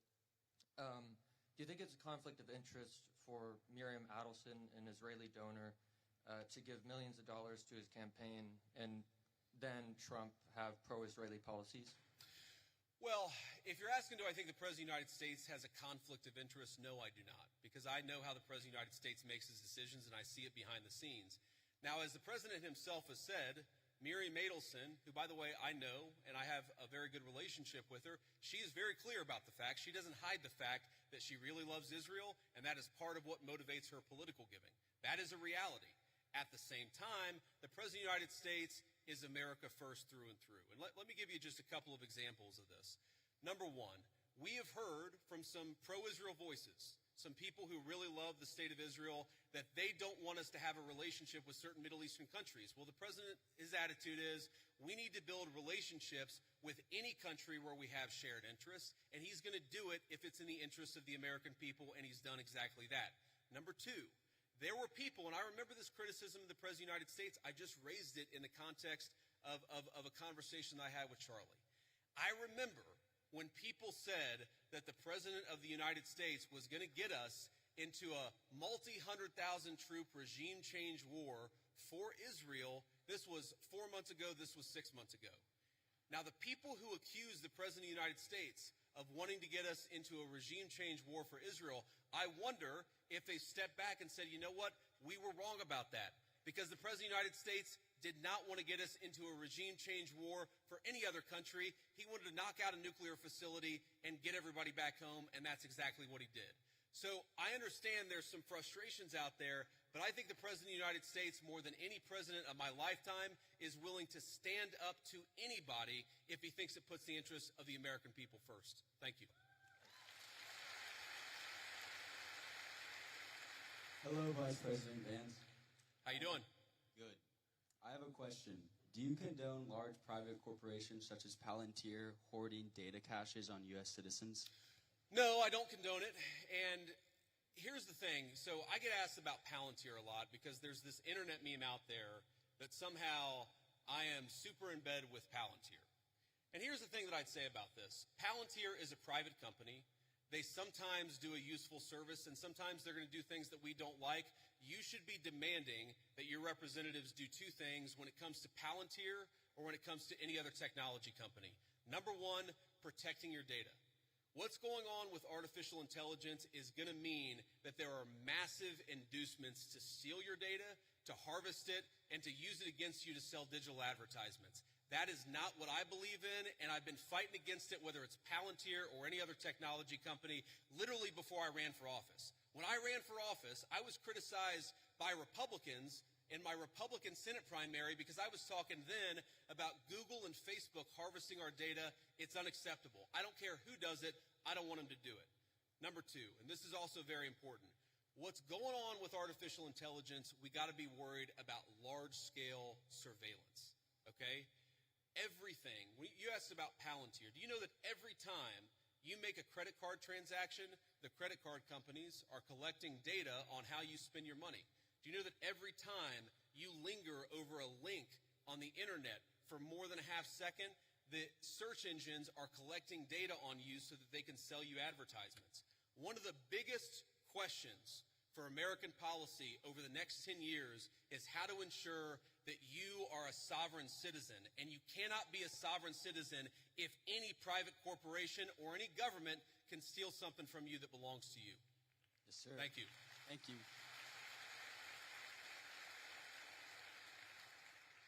Vice President JD Vance, good evening. Thank you. My question is, the Republican Party, they stand for the right to bear arms. A lot of things the founding fathers really made a priority. Sure. And I feel as if requiring Christianity in public schools goes against the founding fathers' wish of freedom of religion. What do you think about that? Well, I guess, who is saying that we require Christianity in public schools? Just from what I've seen on the media and the news, it seems like the Trump administration had wanted to make praying in schools and Christian values incorporated. Well, look, I think Christian values are a good thing, and I'll talk to you about why I think that's a good thing. But that's separate from forcing people to pray, which I don't think that anybody, certainly no Christian that I know, would ever support or ever endorse. And let me just say something generally about all the people. I see there's a big line, and I hope I can get to everybody's question. I remember when I was a sophomore in high school, I went to an event at my church, which was a book signing with Oliver North and Sean Hannity, the Fox News host. And this was back before, this was, I guess, 25 years ago. And so neither of these guys was maybe as big as they are today. And I remember standing in line, and I'm about to say hello to Oliver North and Sean Hannity. And I remember thinking to myself, I was so nervous. All I need to do is shake their hand, give them a firm handshake, and tell them my name. That's what I'm thinking. Firm handshake, tell them my name. Firm handshake, tell them my name. And I get to the front of the line, and Sean Hannity looks at me, and he says, "How are you doing?" And I totally panic, and I go, JD. Because I had rehearsed shaking and saying my name. My point is, I admire your guys' courage, and please don't be nervous. If you need to work through a question, think about it, speak it. We're all here to have a nice conversation, and we're all supportive of it. Here's the thing when you talk about forcing, I'm going to answer your question, of forcing Christianity, forcing people to pray. There's a liberal idea out there that I think is wrong, and that's that liberalism is the source of freedom of religion. And actually, if you go back to the original founding documents of the United States of America, if you go back to the Anglo legal tradition well before there was ever a United States of America, what you find is that freedom of religion is actually a Christian concept. And the reason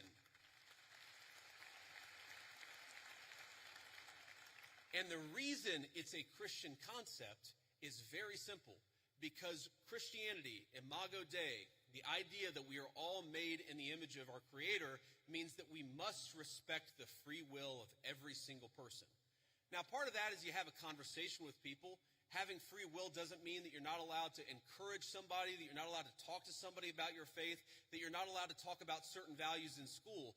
When our founders talked about freedom of religion, they didn't mean you weren't allowed to say a Christian prayer in a public school or that you weren't allowed to talk about Jesus Christ in a public forum.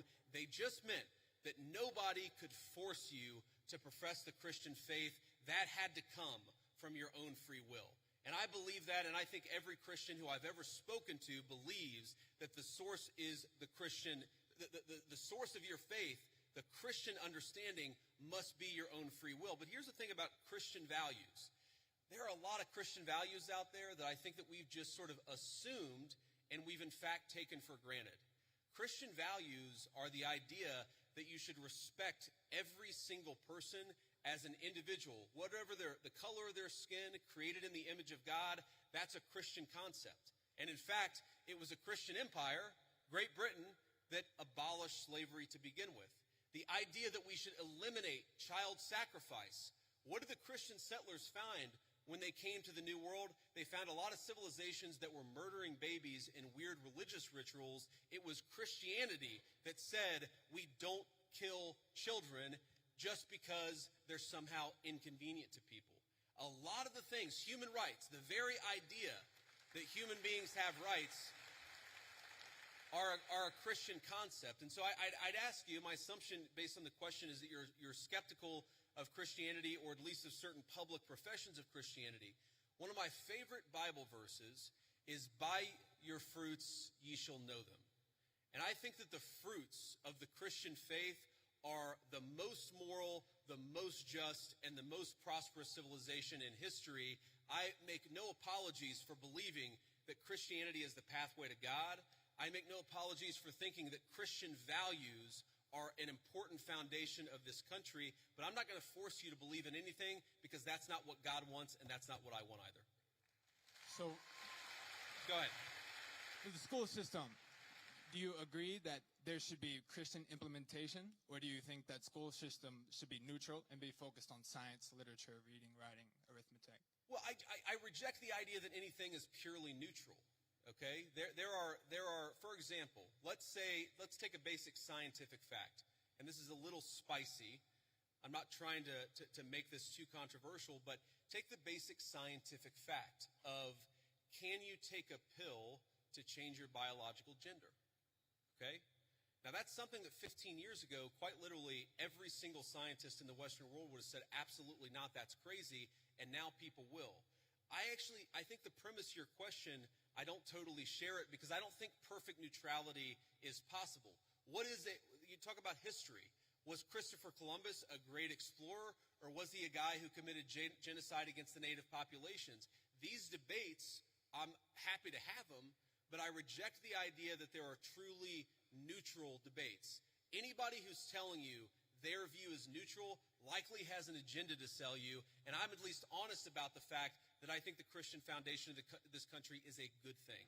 Next. Okay, thank you. And for the pill you're talking about, what do you mean specifically? Are you talking about testosterone, estrogen?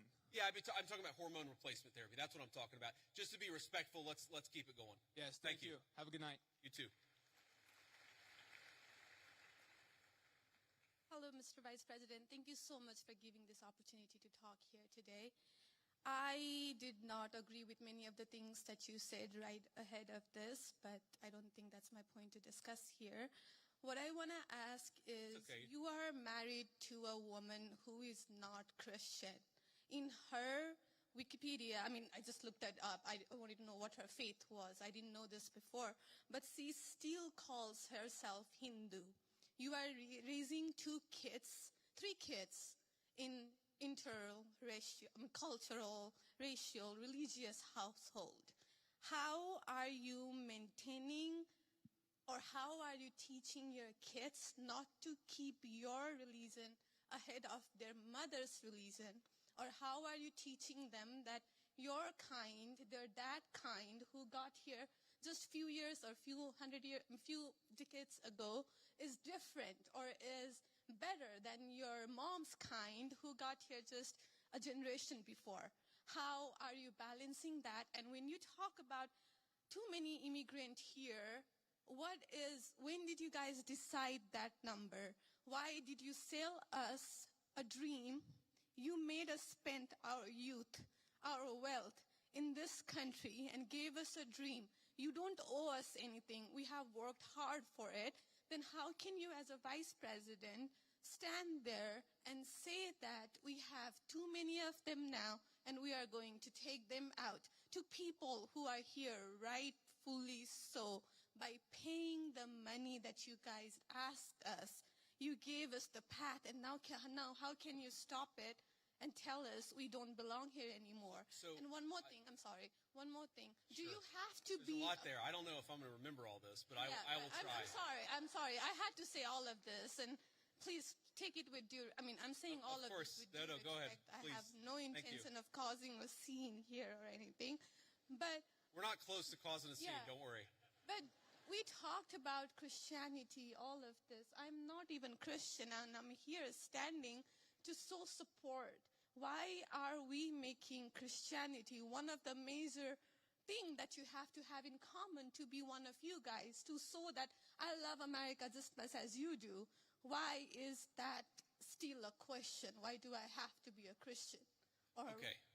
So there was a lot there, and I'm going to try to respond to as much of it as I can. So on the question of immigration, so first of all, I can believe that we should have lower immigration levels, but if the United States passed a law and made a promise to somebody, the United States, of course, has to honor that promise. Nobody's talking about that. I'm talking about people who came in violation of the laws of the United States of America, and I'm talking about in the future reducing the number of people.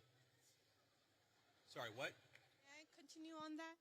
Because when you just said you are not stopping with the people who came here legally, right? But you are pushing out policies that hurt us. And these policies are not even solving the problems. These policies are just creating chaos. No, ma'am. Okay, so again, I'm gonna finish answering the question, and then if I've answered all 9 of your questions in less than 15 minutes, then we can keep on going. We got to have a little fun, right?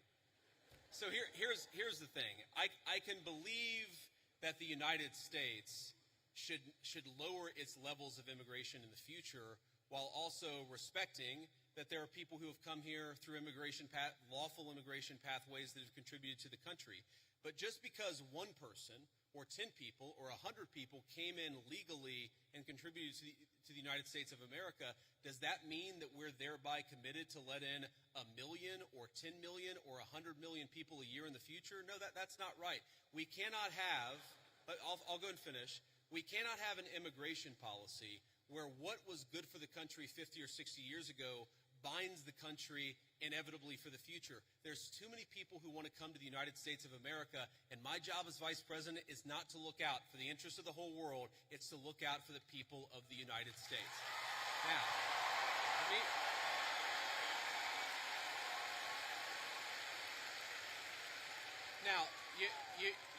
you asked a personal question about our interfaith household.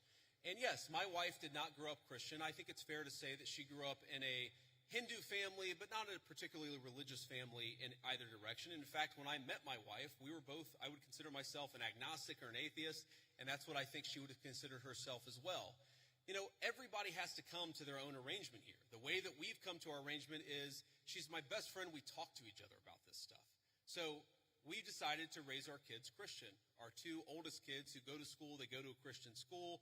Our 8-year-old did his first communion about a year ago. That's the way that we have come to our arrangement. But, thank you.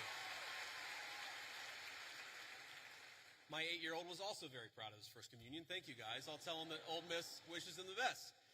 But I think everybody has to have this own conversation when you're in a marriage. I mean, it's true for friends of mine who are in Protestant and Catholic marriages, friends of mine who are in, atheist and Christian marriages. You just got to talk to the only advice I can give is you just got to talk to the person that God has put you with, and you've got to make those decisions as a family unit. For us, it works out. Now, most Sundays, Usha will come with me to church. As I've told her, and I've said publicly, and I'll say now in front of 10,000 of my closest friends, do I hope eventually that she is somehow moved by the same thing that I was moved in by church?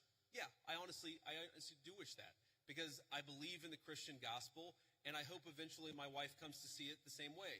But if she doesn't, then God says everybody has free will, and so that doesn't cause a problem for me. That's something you work out with your friends, with your family, with the person that you love.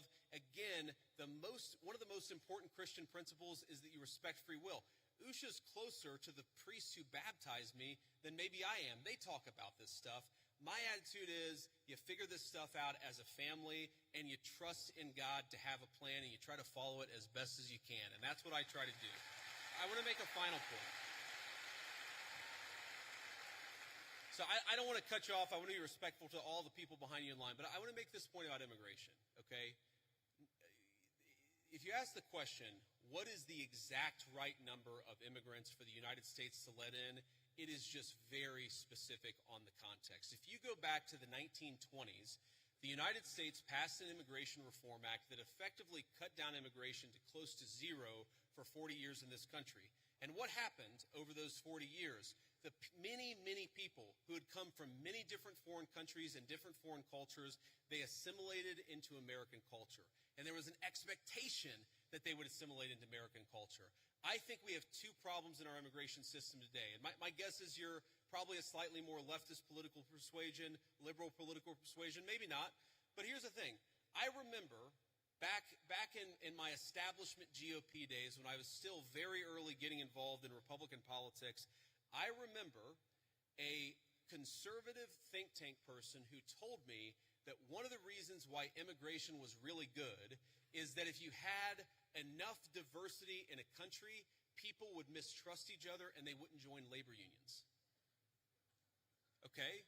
So when I see a lot of left-wing people who theoretically support organized labor saying we need to flood the country with a limitless number of immigrants, they're unwilling to set any limitations on it. My response to that is you are destroying the very social trust on which American freedom and prosperity was built. And that is really important to me. So the honest answer to your question, what is the exact number of immigrants America should accept in the future? Right now, the answer is far less than we've been accepting. We have got to become a common community again, and you can't do that when you have such high numbers of immigration, which is one of the reasons why we have the immigration policy we do. Thank you. Next.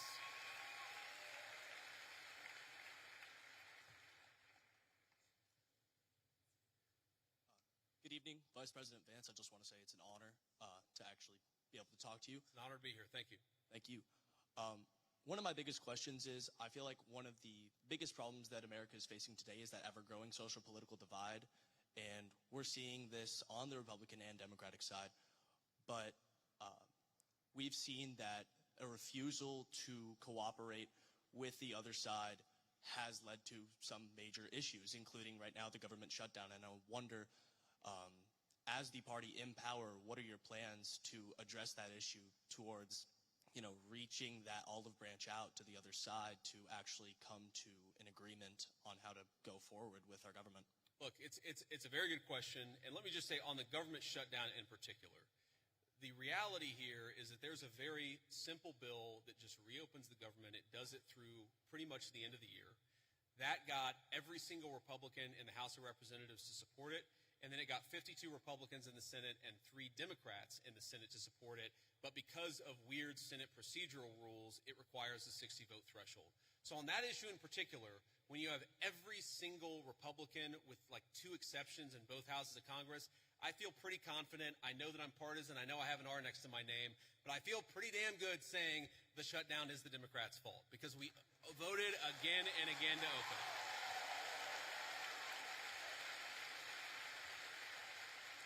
Now, but there's a broader question there, and I think most Americans, whatever their political persuasion, would actually like the country's political parties to work together better to solve the problems.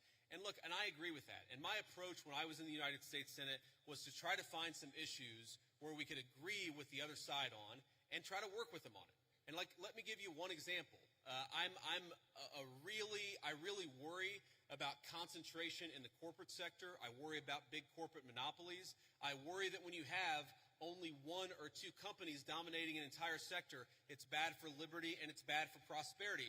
So you may be shocked to hear this, but I actually worked with Elizabeth Warren on some anti-monopoly stuff when I was in the United States Senate. But here's the problem.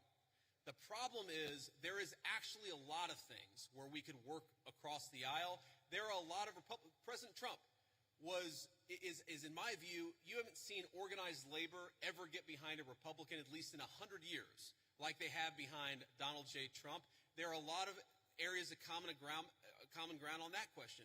The problem is, as reasonable as some of these people can be in private, in public, the current obsession of the Democratic Party in leadership, I'm not saying every Democrat in the country, but the current obsession of every Democrat in Congress is get President Trump, fight President Trump, attack President Trump. It is impossible for us to work across the aisle unless a person is willing to put down their partisan sword, shut the hell up about fake scandals related to Donald Trump, and actually work with us. That's the way you make this happen. Next. Thank you. Thank you. Next. I'm going to try to get through as many as possible, guys. Thank you. Good evening, Mr. Vice President. Hello. Hi. I actually drove here all the way from Memphis, Tennessee. Go Tigers. So, I'm sure everyone here is aware of the Memphis Safe Task Force that has been in the city for about a month now, and I checked a little earlier. As of this morning, I believe they've arrested 1,700 people and seized about 300 illegal guns. So I want to ask, how does this law enforcement objective jive with Attorney General Pam Bondi's pledge to make the Department of Justice a more pro-Second Amendment Department of Justice? Because I'm sure most people in here support the Second Amendment. So how can Republicans and this Department of Justice use the current gun laws that are on the books that a lot of pro-Second Amendment advocates disagree with, that we wanted to overturn in the Big Beautiful Bill, but we didn't get it? Yeah. So I understand the question. And by the way, I supported some of those changes in the Big Beautiful Bill. I know the President of the United States did too. We didn't have the votes to get them in there, and that's as simple as that. But I know exactly what you're talking about because there were a couple of issues in particular. I talked to some of my Second Amendment friends. But here's the basic issue. We don't want people who have violated the law, who have committed felonies. The Second Amendment, like every other amendment, it's about due process. It's that you don't have your rights violated unless there is due process of law. If you're a person who's committed 4 felonies and a court has lawfully ordered that you shouldn't have a gun and you're running around with a firearm, I don't have any problem with law enforcement saying you don't get to have that firearm that is illegally possessed, illegally obtained. I think that's basic law and order. Now, again, if you had, if you had somebody come in and say, well, we don't think that person should have a firearm, but they haven't violated any law, that's a totally separate question. That's not what we're focused on. What we're focused on is violent crime and people who have violated, the bodily autonomy of another human people. A person who has committed an act of violence against one of their fellow citizens, we're going to clean up the streets, get those people off the streets, and make America safe for the American citizens again. That is our entire law and order policy, and I think we're doing a pretty good job at it. Thank you.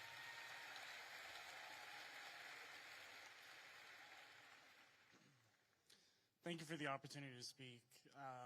I'm a Christian man, and I'm just confused why that there's this notion that we might have owe Israel something, or that they're our greatest ally, or that we have to support this multi-$100 billion foreign aid package to Israel to cover this, to quote Charlie Kirk, ethnic cleansing in Gaza. I'm just confused at why this idea has come around, considering the fact that not only does their religion not agree with ours, but also openly supports the prosecution of ours. Yeah, so Let's say a few things about this. First of all, when the President of the United States says America first, that means that he pursues the interests of Americans first. That is our entire foreign policy. And that doesn't mean that you're not going to have alliances, that you're not going to work with other countries from time to time. And that is what the President believes, is that Israel, sometimes they have similar interests to the United States and we're going to work with them in that case. Sometimes they don't have similar interests to the United States. And this example, the most recent Gaza peace plan that all of us have been working on very hard for the past few weeks, the President of the United States could only get that peace deal done by actually being willing to apply leverage to the state of Israel. So when people say that Israel is somehow manipulating or controlling the President of the United States, they're not controlling this President of the United States, which is one of the reasons why we'd be able to have some of the success that we've had in the Middle East. Now, you ask about, sort of Jews disagreeing with Christians on certain religious ideas. Yeah, absolutely. It's one of the realities is that Jews do not believe that Jesus Christ is the Messiah.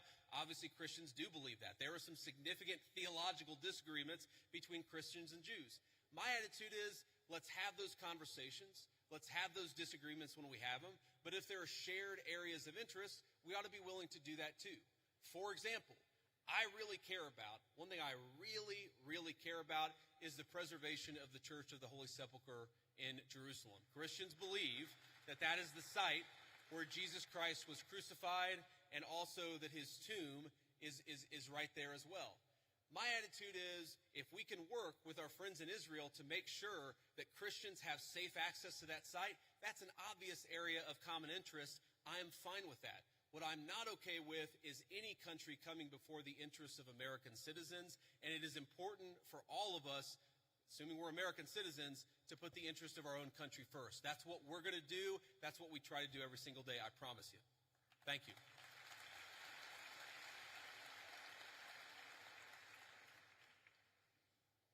Hi, Mr. Vice President. I'm the president of our pro-life organization here at Ole Miss, Rebels for Life.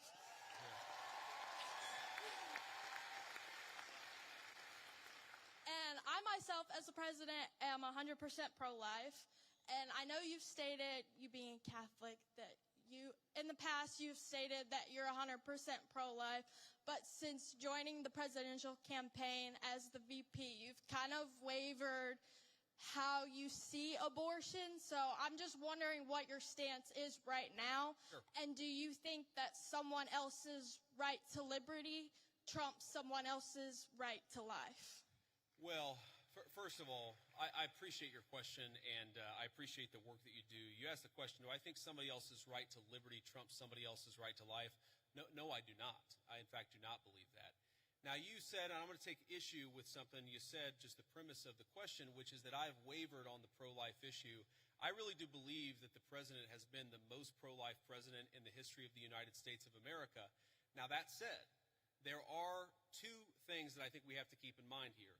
Now, one is the very, very hard question of, when we talk about our abortion policy, there are some very, very difficult edge cases. There are cases where you've got, an 11-year-old girl who was raped, who it would be unsafe for her to bring the baby to term. You've got situations where, bringing a baby to term would cause serious bodily harm, maybe death for the mother. That's one of the reasons why we believe in the exception in these cases where you have, again, they're edge cases, they're rare. I think the pro-abortion community would have you believe that's 90% of abortions. That's not true. But we got to be honest about the fact that there are some edge cases. The second thing I'd say about this is that we have to be prudential and practical in what can get accomplished. And there may be disagreements about what exactly that is, but if you look at the pro-life victories that the President of the United States has been able to achieve, he's been able to achieve them because he has worked within the system that we have. If your attitude is you are going to pursue the most aggressive pro-life option, even if it means you lose every election and every outcome means that you're going to be in a situation where the Democrats have abortion on demand up to the moment of birth to the very end. You've got to work within the political constraints that we have. Now, here let me just say something about this. And somebody asked me earlier about my Christian values. And one of the points I made is that when the settlers came to the New World, they found a very widespread child sacrifice. I imagine there are some people who don't agree with my view on the pro-life issue. Let me just make an observation. If you go to historical archaeological sites where there were brothels, and the two oldest businesses in the world are gambling and prostitution, so there were brothels even in very ancient civilizations. If you go back to ancient brothels and you dig up the bones of the women who were working in these places, you will very often find a lot of children who were buried with them. And the answer is that whenever a society decides to discard innocent babies, they also don't treat their women very well. And whenever a society mistreats its women, it is very often the babies who come right after that. There is a reason why Christian civilization ended the practice of child sacrifice all over the world, and it's one of the great accomplishments of Christian civilization. I believe that we should try to be protecting every unborn life. There's a question of exactly how we do it, but I would never say that anyone's right to life should be sacrificed. Thank you, ma'am.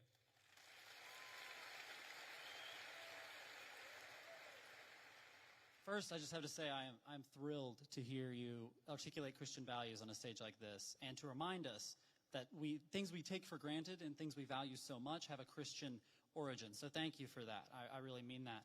However, so much of liberalism, by the way, so much of the far left is a sort of, if you really pay attention to it, it's a kind of perverted version of Christianity. Like, there's nothing wrong, of course, with focusing on people who are disenfranchised, for example. That's the focus of liberalism.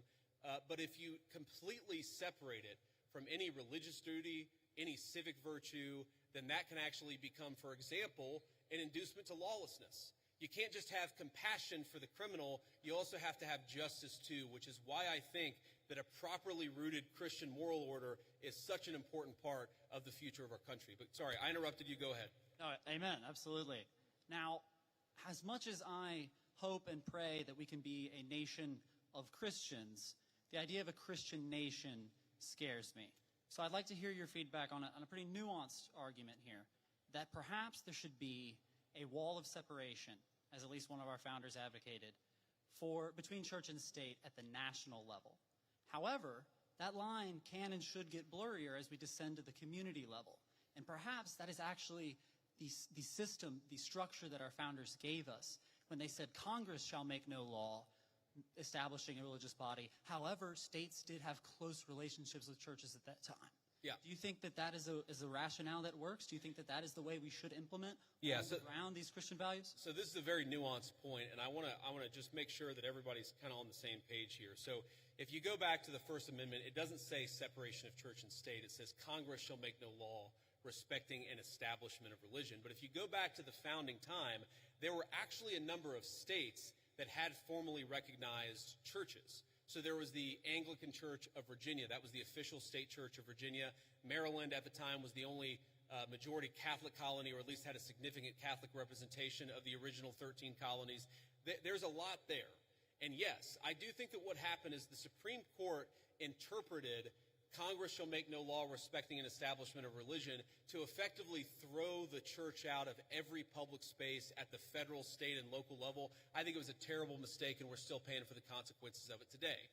But and I think this is your point, if you were to undo that, if you were to get back to a system actually meant by the founders where Congress is not setting up an established religion, but people in their local communities can kind of do whatever it is that they want to do, I think that would be a better system than what we have today. But I think the most important principle that we have got to remember is you do not have to completely kick God out of the public square, which is what we've done in modern America. It's not what the founders wanted. It's not good for the United States of America. And anybody who tells you it's required by the Constitution is lying to you.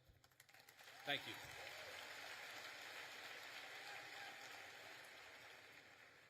Hello, JD. How you doing today, man? Good. How you doing? In the wise words of Ricky Bobby, I don't know what to do with my hands. Don't feel bad. Neither do I half the time, man. Okay. First off, laugh it up. Okay, first off, I just want to say I am a huge supporter of the Trump administration. I was 3 months too late to vote for you guys, but if I could have, I would have.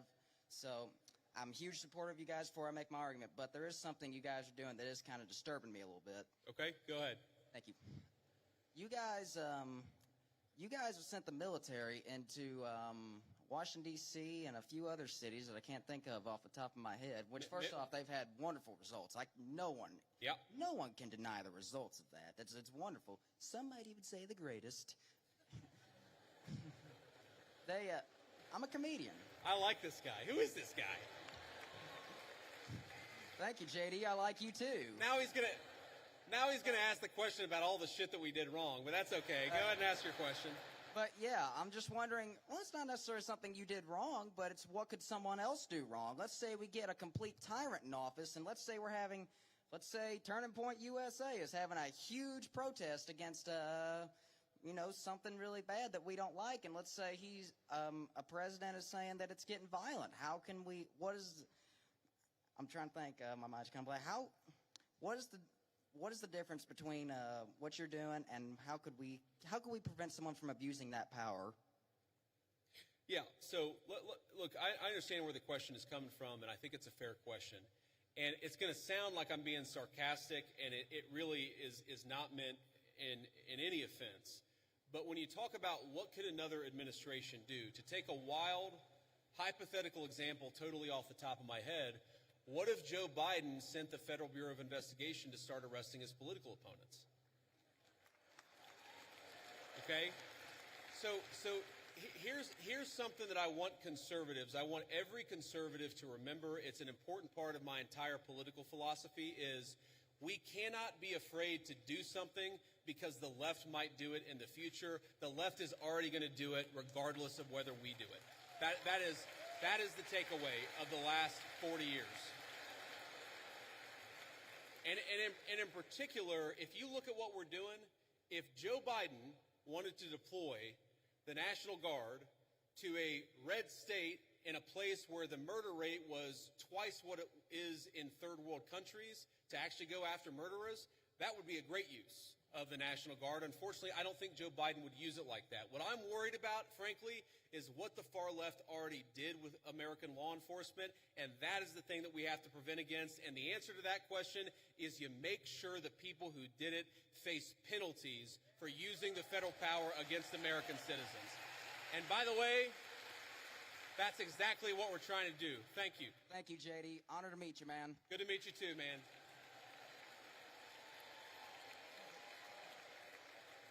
This will be the last question. Ricky Bobby, 2048. That's who I'm voting for.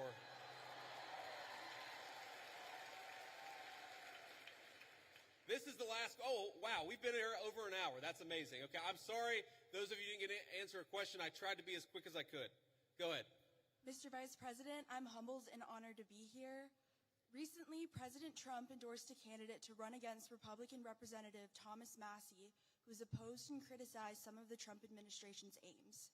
How would you address those who fear that principled disagreement or independent thinking is discouraged within the party because of how it can be framed as a betrayal instead of as internal accountability or an opportunity for debate and negotiation?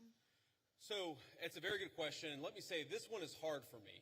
And the reason it's hard for me is because Thomas Massie and he's one of the first people that ever reached out to me about my book or about political office. I've known Thomas Massie well before I ever got involved in politics. Thomas's wife died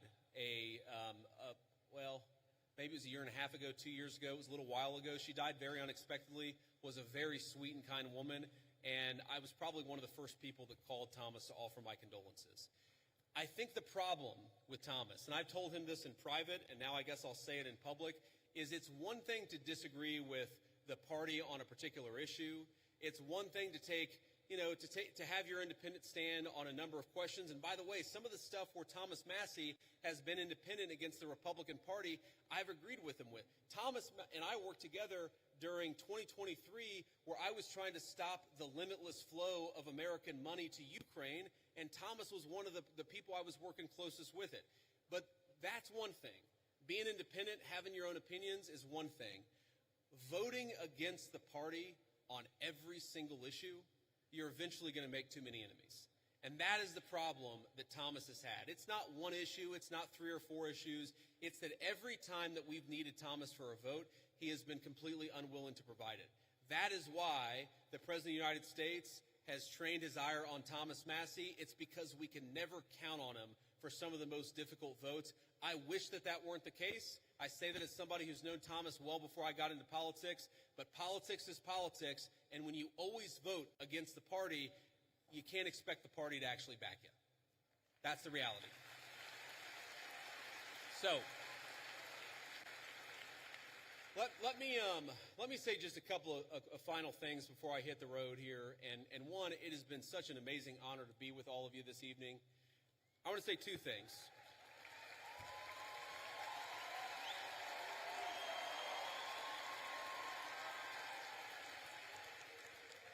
I want to say 2 things. Number one, when I was back in my agnostic days and I was thinking about returning to my faith, I remember talking to a friend of mine and actually talking about, a number of things. And he said something to me that was really interesting. And I was talking about all the things that were going wrong. I was looking to the future. I was talking about everything that was broken in the world. And I said to him, things are just really, really dark. And he stopped me in my tracks. He said, JD, you're right.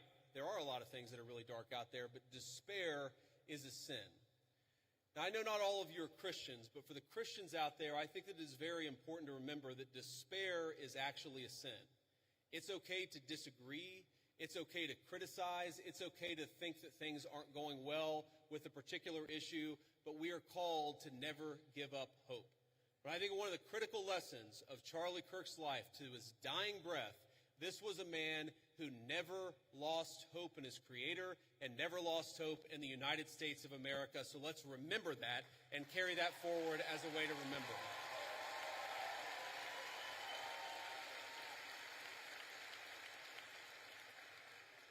And the second thing that I want to say is, in line with despair being a sin, look, I imagine that I can tell most of you apparently agree with a lot of what I said. I'm sure that a lot of you disagree with some of the things that I've said. That's okay. We don't need, in our political movement, people who agree with us on every single issue. We got a couple of questions about Israel. We got a couple of questions about the National Guard deployments. We don't need somebody who agrees with us on every single question or every single issue.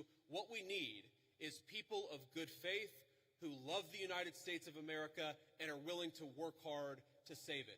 So when you look at all the accomplishments, you look at the accomplishments of the last 9 months. We inherited the worst border crisis in the history of the United States of America. We shut down the border, and net immigration is 2.5 million lower today than it was in 9 months. That means the total number of people that have been sent out of this country is 2.5 million. We have 2.5 million fewer illegal immigrants than we had. That's a great accomplishment.